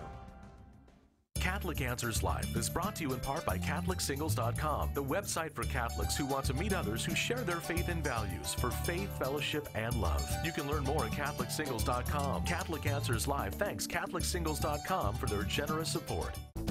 Call now with your question, 888-318-7884. This is Catholic Answers Live. Welcome back to Catholic Answers Live, open forum today. I am Cy Kellett, your host. Our guest is Father John Trigilio, and our topic is whatever is on your mind about the Catholic Church. Again, 888-318-7884, the number. Let's go to Juan in Monterey, California, listening on the Catholic Answers app. Juan, thanks for downloading the app, and your question for Father Trigilio. Hi, Father. How you doing? Good, Father. I just want to say I love Catholic Answers. You guys rock. So my question is, a friend told me that Jesus was Jewish, and he said, and I was just thinking, if Jesus was Jewish, does that mean the Jewish religion was around longer than Catholic religion? Oh yeah, definitely. Judaism begins with obviously the covenant made with Abraham, and Jesus was born into the Jewish faith. That's why he functioned as a rabbi, and he is, his lineage goes back obviously to King David, and all the way back further than that. In fact, one of the lineages we have in the Gospels, he goes back to Abraham, and the other one traces him all the way back to Adam, from Adam and Eve. So Judaism has been around the longest. It's the one that God himself started, but from Judaism comes the Christianity, and we firmly believe that Jesus, who again was brought up and raised as a Jew, not only saved all of mankind as the Messiah. So he came for all men and women, and so the new covenant, the old covenant was with God and the chosen people. The new covenant is between Jesus Christ and all of humanity, and so then Christ founds the Catholic Church and builds it upon the Rock of Peter. So yes, Judaism chronologically predates the Catholic Church, and we see ourselves as the fulfillment of that first covenant, and now we're living in the new or second covenant. Juan? Okay, so does that mean like that Jewish religion is like more accurate than Christianity? No, it's just that it came first. It predated it in the sense that obviously the first covenant. That's why we have in the Bible we have the Old Covenant, the Old Testament, and the New Testament. And the Old Testament or the Old Covenant was between God and Abraham and the chosen people, and then Jesus comes and in a sense fulfills that covenant and now opens a new one with the whole human race. And so he's the savior and redeemer of everyone, not just the chosen people. So he makes salvation possible to everyone. Okay, that was great. Thank you for that, Father. Thank you. You're welcome. Juan, those are really good questions, and I'm very happy you asked them because, well, a lot of times we don't get a chance to get into those things. So please call anytime, Juan. If you got a question, we'll do our very best to answer it. Thanks. Again, 888-31-TRUTH is the number. Let's go to Jake in Rochester, Minnesota, listening on EWTN. Jake, your question for Father John Trigilio. Yes, I was wondering, are the devotions like doing the Rosary and the Divine Mercy and all of them a must-have to be a Catholic? Well, I wouldn't use the phrase must-have because the Church makes a distinction between sacraments, like the 7 sacraments, which are necessary for salvation. So baptism obviously is, and penance and Eucharist and all the 7 sacraments. Sacramentals, as the Catechism defines it, are those things which were not instituted by Christ, but come to us from the Church, from tradition. And so the Rosary, Divine Mercy, the Scapular, anything that's external to what Christ himself instituted, namely the sacraments, are things which are, if you want to use the terminology, optional, but they're highly encouraged because they have the Church's full endorsement, and you're highly encouraged to use them. But it's like private revelation. You can take it or leave it. You do not have to believe, for instance, that Mary appeared in Lourdes or Fatima, but many people like myself do believe that. But if you chose not to believe it because it's private revelation, you're not a bad Catholic. But you have to believe that, you know, the books of the Bible are divinely inspired, that it is revealed word of God, you know, that you go from Genesis all the way to the book of Revelation. That's not up for grabs. That you have to accept, just like we have to accept the 7 sacraments, that which is, you know, taught infallibly by the Church. But things like Divine Mercy and the Rosary, the sacramentals, we make that distinction. So, yeah, they're optional, but it's like vitamins. You know, they're very good for you, and they'll help you along the way. Okay, Jake? Okay, yep. Thank you. Thanks so much for that question, Jake. We are moving right along today, Father. Let's go to Marcia in Colorado Springs, Colorado, listening to EWTN on Sirius XM satellite radio. Marcia, your question for Father John Trigilio. Well, my question's about Abraham. And before God made his covenant with him, what was his religion? Well, that's a good question. You know, that is a good question. I must say I've never even been asked that in CCD. Usually the 3rd grade CCD kids have good questions like that. Technically, Abraham did not have any particular religion, but he did believe in God, because the belief in God is something that is part of reason. That's why even the pagan Romans and Greeks, even when they were at their sort of best behavior, you know, conjectured that there must be a supreme being. And obviously, when God speaks to Abraham and establishes a covenant, Abraham is not sort of blown over, oh my goodness, who's this, who's talking to me, type of thing. It's just that since the fall of Adam and Eve, there was not a direct communication between God and the human race until Abraham comes and now establishes this new covenant. Yet God does speak in a sense, or communicates, say, with Noah and before he builds the ark. But there's not a formalized religion per se. Judaism, or the Hebrew religion, is formally established with Abraham, and then even more so with Moses, when God precisely tells them how to worship him, not just the Seder meal and the Passover feast, but even how to worship God in the weekly Sabbath celebration. So the roots of Judaism are there from going back to Adam and Eve, but the formalized religion, we say, that's why we call ourselves sons and daughters of Abraham. We trace ourselves back to that particular moment. Marcia? Okay, that sounds great. I heard somebody say that Abraham wasn't Jewish because Jewish refers to the tribe of Judah, and I got confused about all that. Oh, well, you know, that's there are distinct, I mean, technically speaking, the word Jews are not used until a little bit later. They're called Hebrews first. So, yeah, I mean, but interchangeably now today, when you speak to a Jewish person, you know, they say, yes, I'm a Jew, and they trace themselves back to Abraham. And, you know, we even, but that's looking at it through our lives in 2018. But if you were to go back centuries and centuries, back to the pre-Christian era, yeah, they would have made a distinction that they would not have seen themselves as Jews first. They would have considered themselves Hebrews. Marcia, thanks very, very much. Appreciate that call. Father, folks sometimes type in questions for us on Facebook and YouTube. And Jeff on Facebook wants to know, and I'm with Jeff, I want to know this too, what happened to St. Joseph's body? Ah, oh, that's the $64,000 question. Who gets the 64,000? Me or Yes. Jeff? I'll tell you, we really don't know because he did die, and that's why he's the patron saint of a happy death. We just have no idea where his body is laid. And when Saint Helena, in the 4th century, after Constantine, her son, legalized Christianity in 313 with the Edict of Milan, she went to the Holy Land and she found the Holy Sepulchre, and that's where they built the shrine.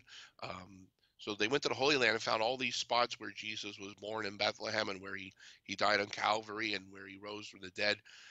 But they never, I don't know if they didn't look for it or they never found the tomb of Saint Joseph. That's not to say that someone may not find it at some particular point. If they find it, they're definitely going to find bones in there, because the only one who was assumed into heaven was the Blessed Virgin Mary. So the only people who have their body intact up in heaven is Jesus and his mother. So Joseph is somewhere to be found. Likewise, Joseph from the Old Testament, there's a scene where, if you remember in the movie The Ten Commandments, they process the bones of Joseph when they left Egypt in the Exodus, because remember Joseph had died in Egypt, after he had been found friendly with, or the Pharaoh had shown favor to him. But when they left Egypt, they supposedly brought the bones of Joseph with them. We don't know where the tomb of where those bones are either. So I mean, somebody could find Joseph of the Old Testament. They could find Saint Joseph. It would certainly be an archaeological wonder if they could do that. So I'm telling those archaeologists out there, keep looking. To work. Yeah. Wouldn't it be wonderful to find where Joseph is buried? But it would be hard to, even if it said Joseph, say it said Joseph, father of Jesus, or something like that. It would be hard because those are common names, right? Well, yes. Plus, they would never have called him father of Jesus. Oh, I see. Because first of all, I mean, as Christians, we believe he's the foster father of Jesus, but he died, we believe, before Jesus began his public ministry. Right. So Jesus was always referred to as, aren't you the carpenter's son? Aren't you the son of Joseph?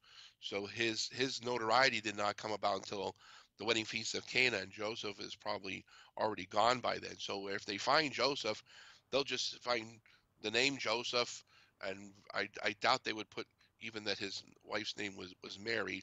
Now later Christians may have, if they knew where he was buried, may have added that, but when he died, he was just merely known as Joseph of Nazareth. Yeah, indeed. So, but they are finding new stuff all the time, because I think just recently they found King Herod's tomb. Isn't that right? Yes, but obviously King Herod's going to have the means and the wherewithal right, to get buried in a nice place. But yeah, they could, because when you go to Rome, especially in the catacombs, they are built upon each other. So if you keep digging and digging, it's more than likely at some point in the Holy Land, they're going to excavate and find people as going back to the time of Joseph himself, because that's 2,000 years ago. But the climate, the atmosphere, the political stuff that's been going on in that area of the world for centuries doesn't make it that conducive, unless you're like a pharaoh where you're buried in a pyramid and nobody disturbs your resting place. But I would hope in my lifetime they do find the relics of Saint Joseph, because that would be really, really something spectacular. Yeah, it was just in the 20th century that they found the bones of St. Peter. Those were lost for all those centuries. Yes, they were. In fact, it was an earthquake in Rome in the 50s that Pope Pius XII authorized them to go and sort of fix things up. And then they found clues that maybe St. Peter was actually buried there. Tradition had always been that he was there, but archaeologists were sort of doubtful. They said, well, maybe he is, maybe he isn't. And then that earthquake moved stuff around, and then they actually found his bones in 1950 after he had been there for almost 2,000 years. Yeah, so it's exciting to think that how much is still out there left to be found. Do we have the bones of St. Paul or no? St. Paul's remains, I believe they have. I don't think they have his bones per se. They might have something. Okay. because Peter, being the Bishop of Rome, and now it's obvious that Saint Peter and Paul, we believe, were martyred around the same time or time frame because of, right. But Paul, because he was a Roman citizen, I don't know what they may have done something else with his body. Oh, I see. Yep. Father John Trigilio is our guest. It is open forum. I realize I have been monopolizing Father for a few minutes, but we'll get right back to calls when we come back after this on Catholic Answers Live.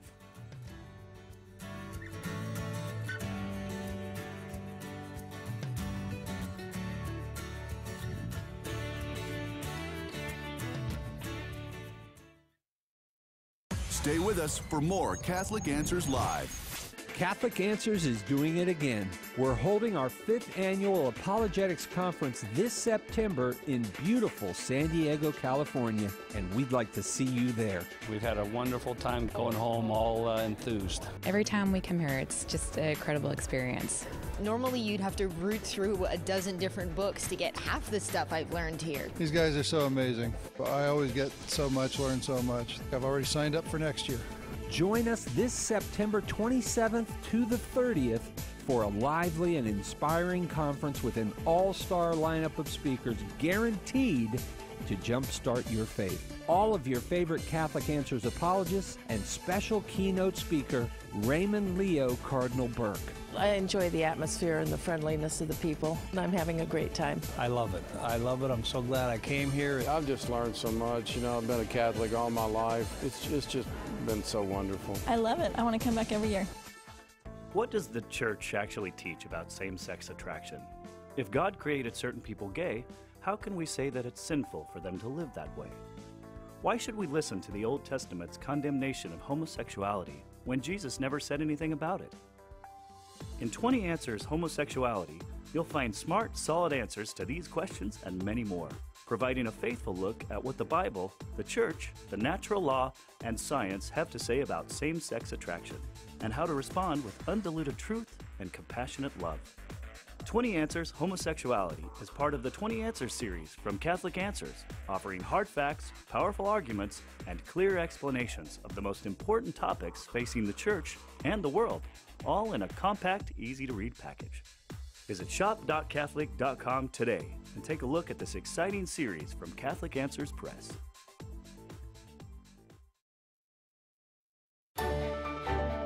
I'm Jeanette DeMello, Editor-in-Chief of the National Catholic Register and co-host of Register Radio with Matthew Bunson. Join us every week as we talk with the Register's expert writers and editors about the news you need to know and offer authentic Catholic insights on the important stories that impact your life. Register Radio, every Saturday at 7 p.m. Eastern and Sunday at 11 a.m. Eastern, here on EWTN Global Catholic Radio.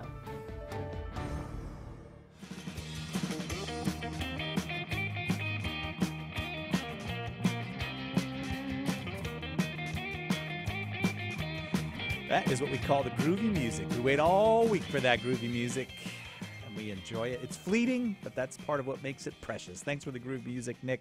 Welcome back. It's Open Forum on Catholic Answers Live. Our guest is Father John Trigilio. And you know what? I think Father is often here on Thursday. I think that's your main thing, right? You come on a Thursday, so you get the groovy music. Thursday is my day, yes. Yeah, so you're like, that's kind of unfair. You're getting the groovy music more than anyone else. Well, what's also interesting is that I'm also on our local radio station on Thursdays as well. So Thursday's my day. I guess so. That's your radio day, huh? Yes. What day is TV day for you, or how do you do that? TV day, EWTN, they have us Saturday night at 11 p.m. Eastern time. No, but so when are you? That's not live. That's taped. Yeah. So when are you in the studio doing it? We go down once a year and tape 13 episodes. Oh, I gotcha. I see. Yeah. Oh, but I'm hoping they move us to a better time because 11 o'clock, all these people are calling me, especially little old ladies from Pasadena, and they're saying it's too late. Well, in Pasadena, it's not 11 o'clock. In Pasadena, it's 8 o'clock. So the little old ladies, have a cup of coffee, ladies, because they go to bed early out there, yeah. I heard. Yeah, but they drive fast. 888-31-TRUTH is the number. Let's go now to Philip in Fairfield, Connecticut. Philip, you are on with Father John Trigilio. Hi, good evening. Thank you for taking my call. This is a phenomenal program. Thank you. And thanks again for your time and sharing your knowledge. My question pertains, and I'm so sorry, I originally had one question, but is it okay? I actually have two questions, and I'll be very brief. Of course, yes. Okay, question number one. In Genesis, so there's a passage where God states that humankind was going to be limited to 120 years. However, I don't quite recall if it was before or after the flood, but we know that Noah and his sons Ham, Shem, Japheth lived beyond that, as well as succeeding generations as well. So is that literal, or is that just figurative speech? Because I've had some discussions with a couple of coworkers not so long ago, where one said, "Oh, within this lifetime or the next generation, we're going to be able to see humankind surpass 150 years." I said, "That's impossible." Well, it's because of there is, direct.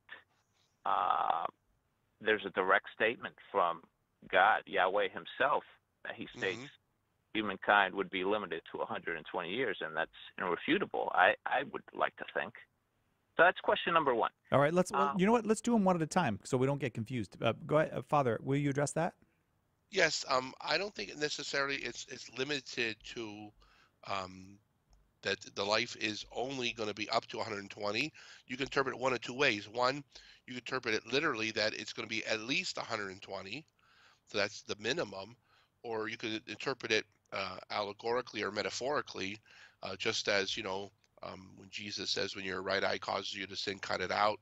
A lot of times in the scriptures, they use numbers in a very figurative sense, so that when Peter says, "How many times must I forgive my brother? 7 times?" Jesus says, "No, not 7 times. I tell you 70 times, 7 times," which is a way of saying more than you can count.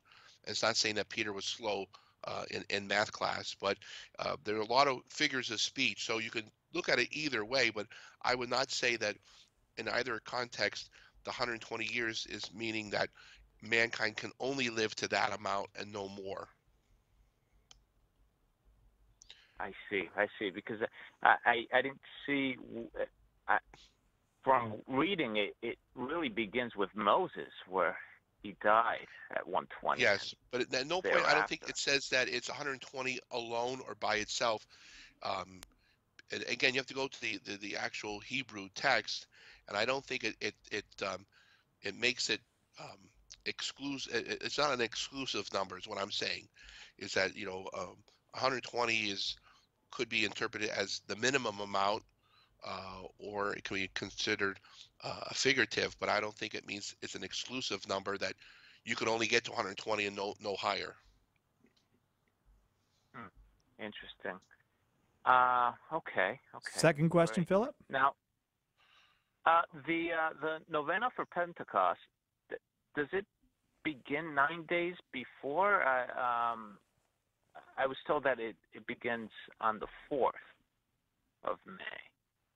With well, it depends on when it occurs every year, because Easter changes, so that 50 days after Easter is when we celebrate Pentecost, and the novena would be 9 days prior to that. So each calendar year, the novena for Pentecost is going to change.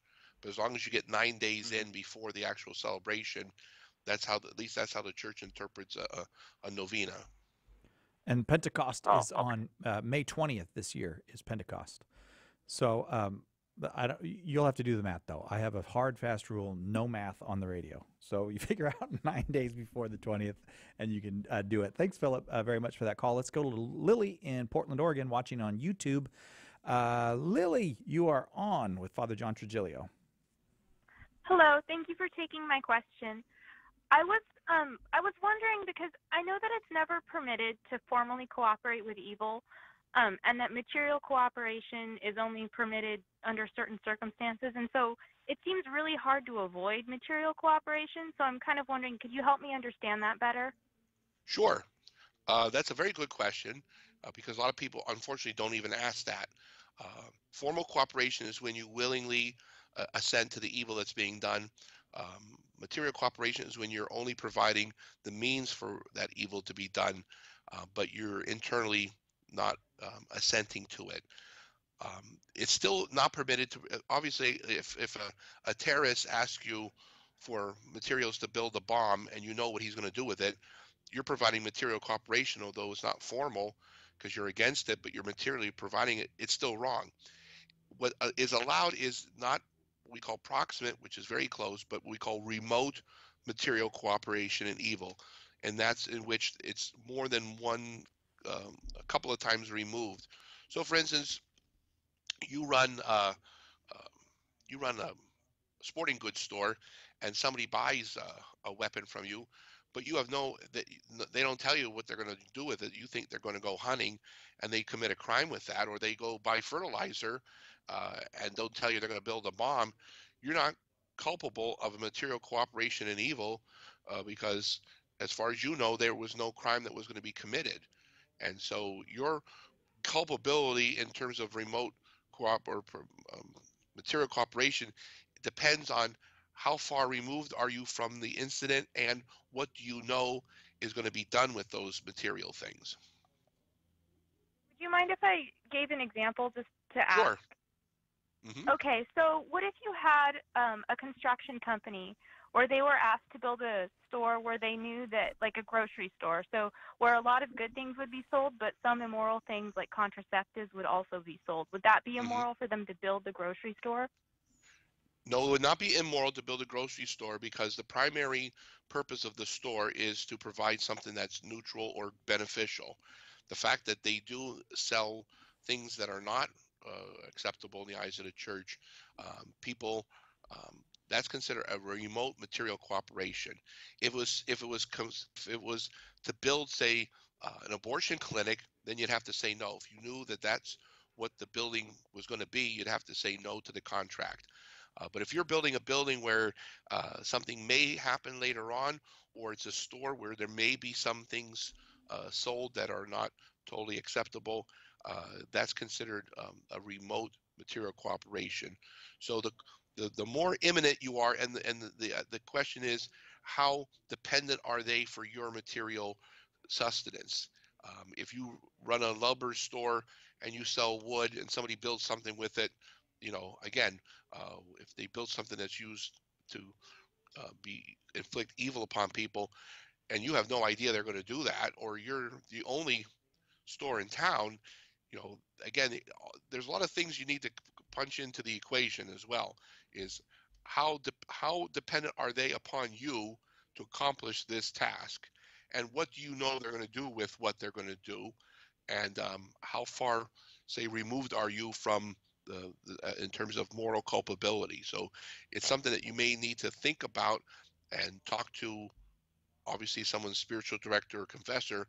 If you're in a position that it's your decision to make, do we accept this contract or not? It's like when people invest in the stock market, they should look into what companies they're investing are doing with. But nowadays, there's so many companies that are owned by a company that's owned by another company. It becomes so remote that you'd have to say, well, either I invest in nothing, or everybody's culpable. Okay, Lily.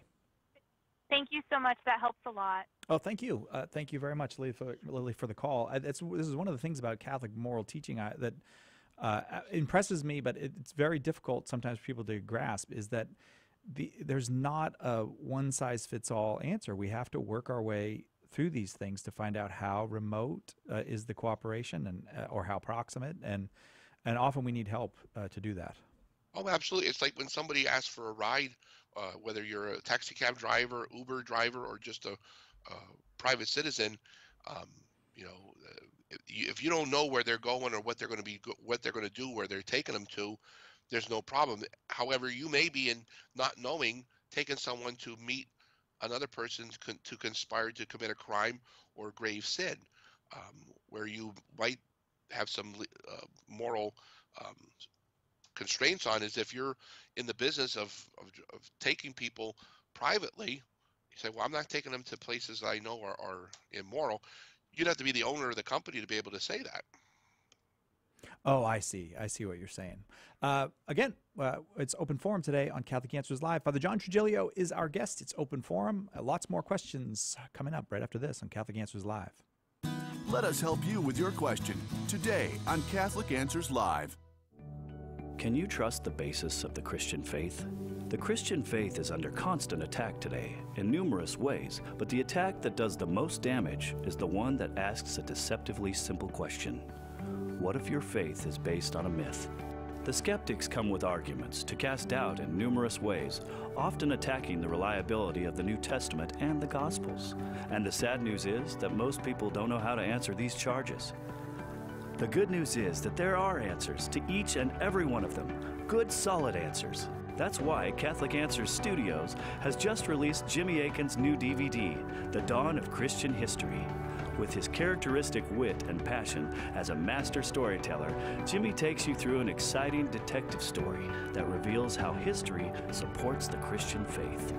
Order your copy of The Dawn of Christian History today by calling 1-888-291-8000, visiting the shop at Catholic.com, or asking for it at a good Catholic bookstore near you.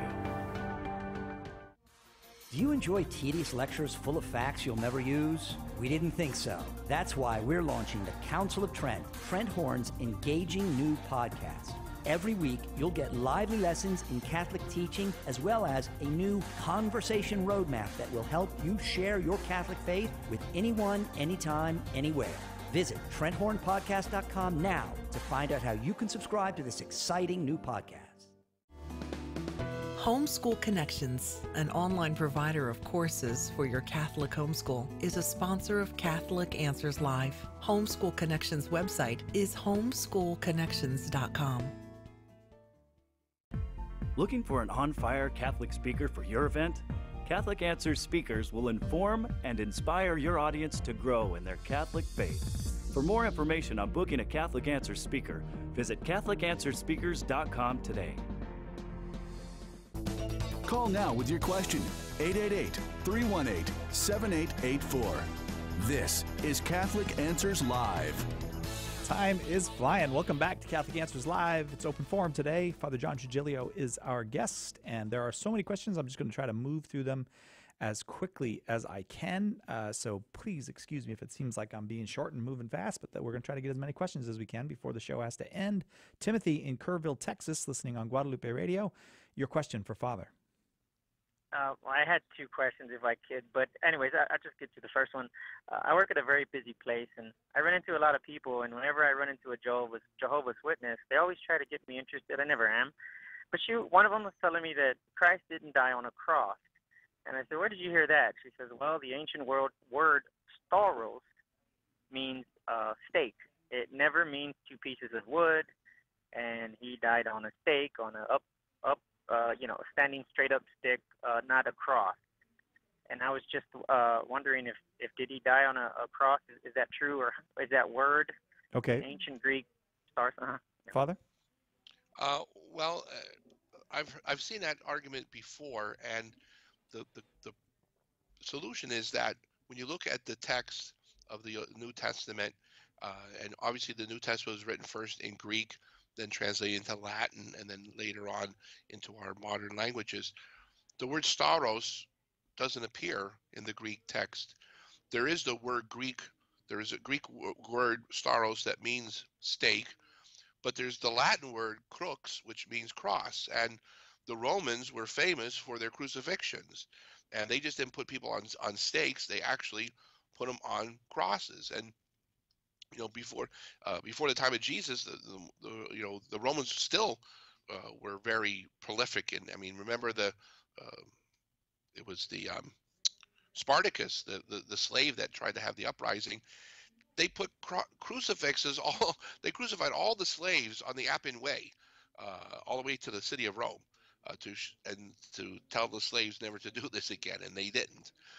So the Roman custom of crucifixion is very much, what we're used to seeing today on our religious art of Jesus, having the two beams. Now, there is some controversy, or I should say discussion on, did he carry the whole cross while he was going up to Calvary? Because some Some archaeologists or scholars are saying, no, he just carried the one beam and then they fastened it to the other one.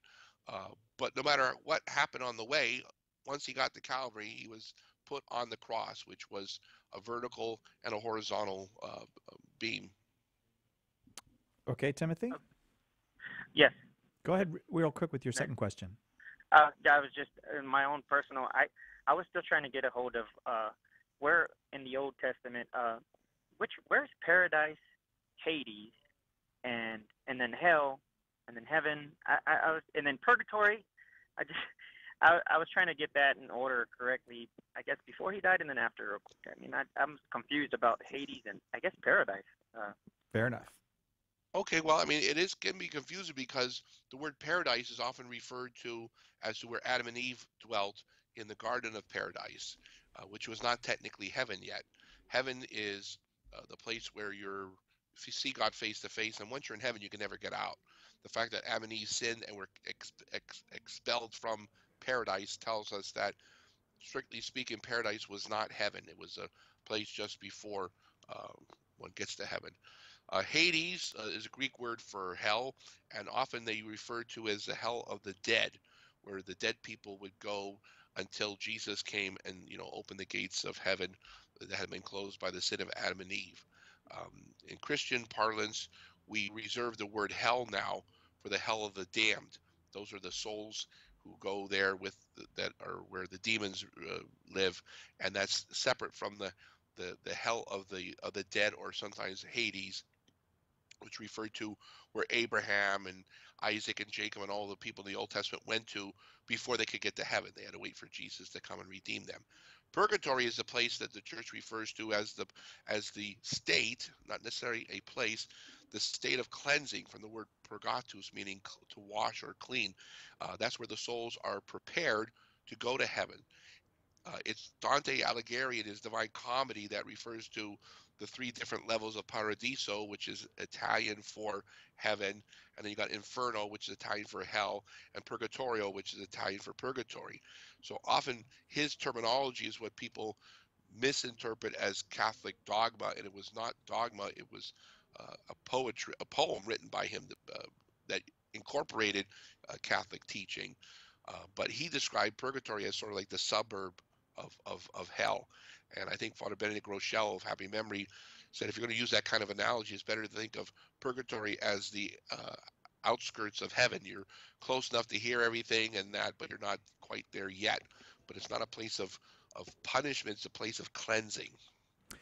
Timothy, thanks very much. As I said, lots of calls to get to. I'm going to go as quickly as I can, so we will now to Charbel in Buffalo, New York. Charbel, you are on with Father John Trigilio. Your question, please. Hello, Father Trigilio. Hello. Hello, yes. I have a question about the particular judgment. Okay. Yeah, so my question is, I've been thinking about it, and it's like I've been fearing it. I mean, like, how should Christians consider or regard the particular judgment? I'm talking about those who are striving for heaven, even though we're sinful and we're imperfect. Yes. How do you I mean, that's the thing. What I'm struggling with is facing Jesus after everyone's going to face him then in judgment. But how do I not fear it? Okay, well, that's a good. I mean, you should have reverential fear, okay, but not terrified fear. Reverential fear is like the fear you have of fire. You don't want to get burned, but we still use it to cook and clean in that. Likewise, we should have reverential fear for particular judgment, but not terrified fear. And that simply means that I know it's going to happen. I try to prepare myself for it as much as possible, meaning that I stay in the state of grace as much and as long as possible. And when, God forbid, I am in mortal sin, I go to confession as soon as possible, because you never know the day nor the hour. So if I'm ready any day of the week, if that's the day God calls me for particular judgment, I'll be ready, okay? And that merely means that I'm in the state of grace. I don't have a mortal sin on my soul, and it doesn't mean that I have not made mistakes. It doesn't mean that I've not had sins in the past, but that I've been reconciled. If I can go to bed every night with a clear conscience, that's a good thing, but you need to make a good examination of conscience, a good act of contrition, go to confession regularly, go to Mass, and receive the sacraments.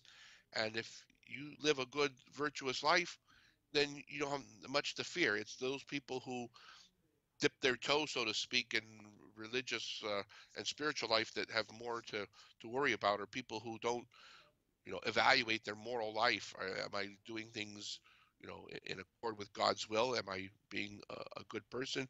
If they're not asking themselves that question, it's like a person who never goes to the doctor. Guess what? When the day you do go, you may find out there's a lot going on in you that's not good. Charbel, thank you. Let's move to Barry in Dayton, Ohio, listening on EWTN. Barry, your question for Father John Trigilio. Thank you for taking my call. A quick question. It's a long story, but a quick question.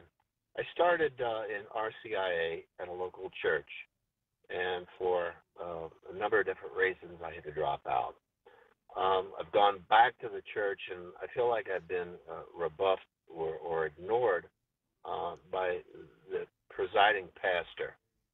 He's the father over 3 local Catholic churches, and I don't know how to get acquainted again with the church since he's ignoring me. I go to Mass on Saturdays or Sundays, and I'll sit in the front row. I'll make a gesture toward him. He'll look the other way. He won't acknowledge me. So I'm at a loss what to do.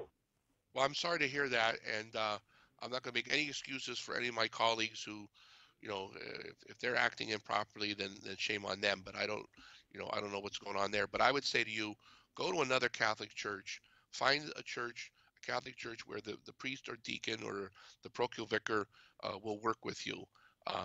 It's sorry that you can't go to the one you started off with, but I know many priests are not. They're not ordained in the diocese that they started in, myself included. So God calls us to different places, and maybe that's what God's doing with you. He's asking you to, come into the church, but into a different parish. But don't limit your entrance into the church merely because of that particular priest or that particular parish. It's too important and it's too valuable to you to do that. Barry? Yes. How's that? That's fine. I feel like time is limited for me. I'm not a young pup anymore, and I was baptized in the Catholic Church and kind of went around the block these years, and felt called back to this particular church to find that 3 in this particular area. Well, let me ask Father real quick, Barry. If Barry's been baptized a Catholic, what does he have to do to receive communion? All he needs to do is make a good confession. Unless he's formally left the church and joined another religion, then he would have to make a profession of faith. Now, if he's ever been confirmed, it'd probably be good to have him prepare for confirmation. But again, I put it this way, I don't want to be too blunt, but if you were dying and you needed a doctor and the nearby hospital, the doctor there wasn't too nice or friendly, well, you have to say to yourself, either I go to another hospital or I put up with his nonsense. And if he doesn't let you into if he doesn't look at you the right way, the thing is, it's more important that you get the sacraments. And although you may not be a spring chicken, neither am I, God's going to give you the time you need. Now, you can, make inquiry if this guy's really being overly rude to the diocese and find out what's going on. Or, like I said, a nearby parish. But please do it, because it's more important that you get to the sacraments than who's giving them to you. Barry, thanks for that call. Father John Trigilio, thank you for a very speedy hour. Oh, it was fun. It's always fun when you're on. May we have your blessing before you go, Father? Absolutely. Benedicat vos omnipotens Deus, Pater et Filius et Spiritus Sanctus. Amen. Amen. Thank you very much, Father John Trigilio. We'll see you on a Thursday in the future, not too long out. All right. Tomorrow on Catholic Answers Live, Dr. Stacy Trasenkos will be here. It's Friday the 13th. Is that correct, Nick? Friday the 13th? Your dad was born on Friday the 13th? Holy smoke. She's going to talk about science and faith and why Catholics are not superstitious and not to be superstitious. So if you got a superstitious streak, or if you just want to know why we reject superstition, join us Friday the 13th. Dr. Stacey Trasenkos right here, God willing, on Catholic Answers Live.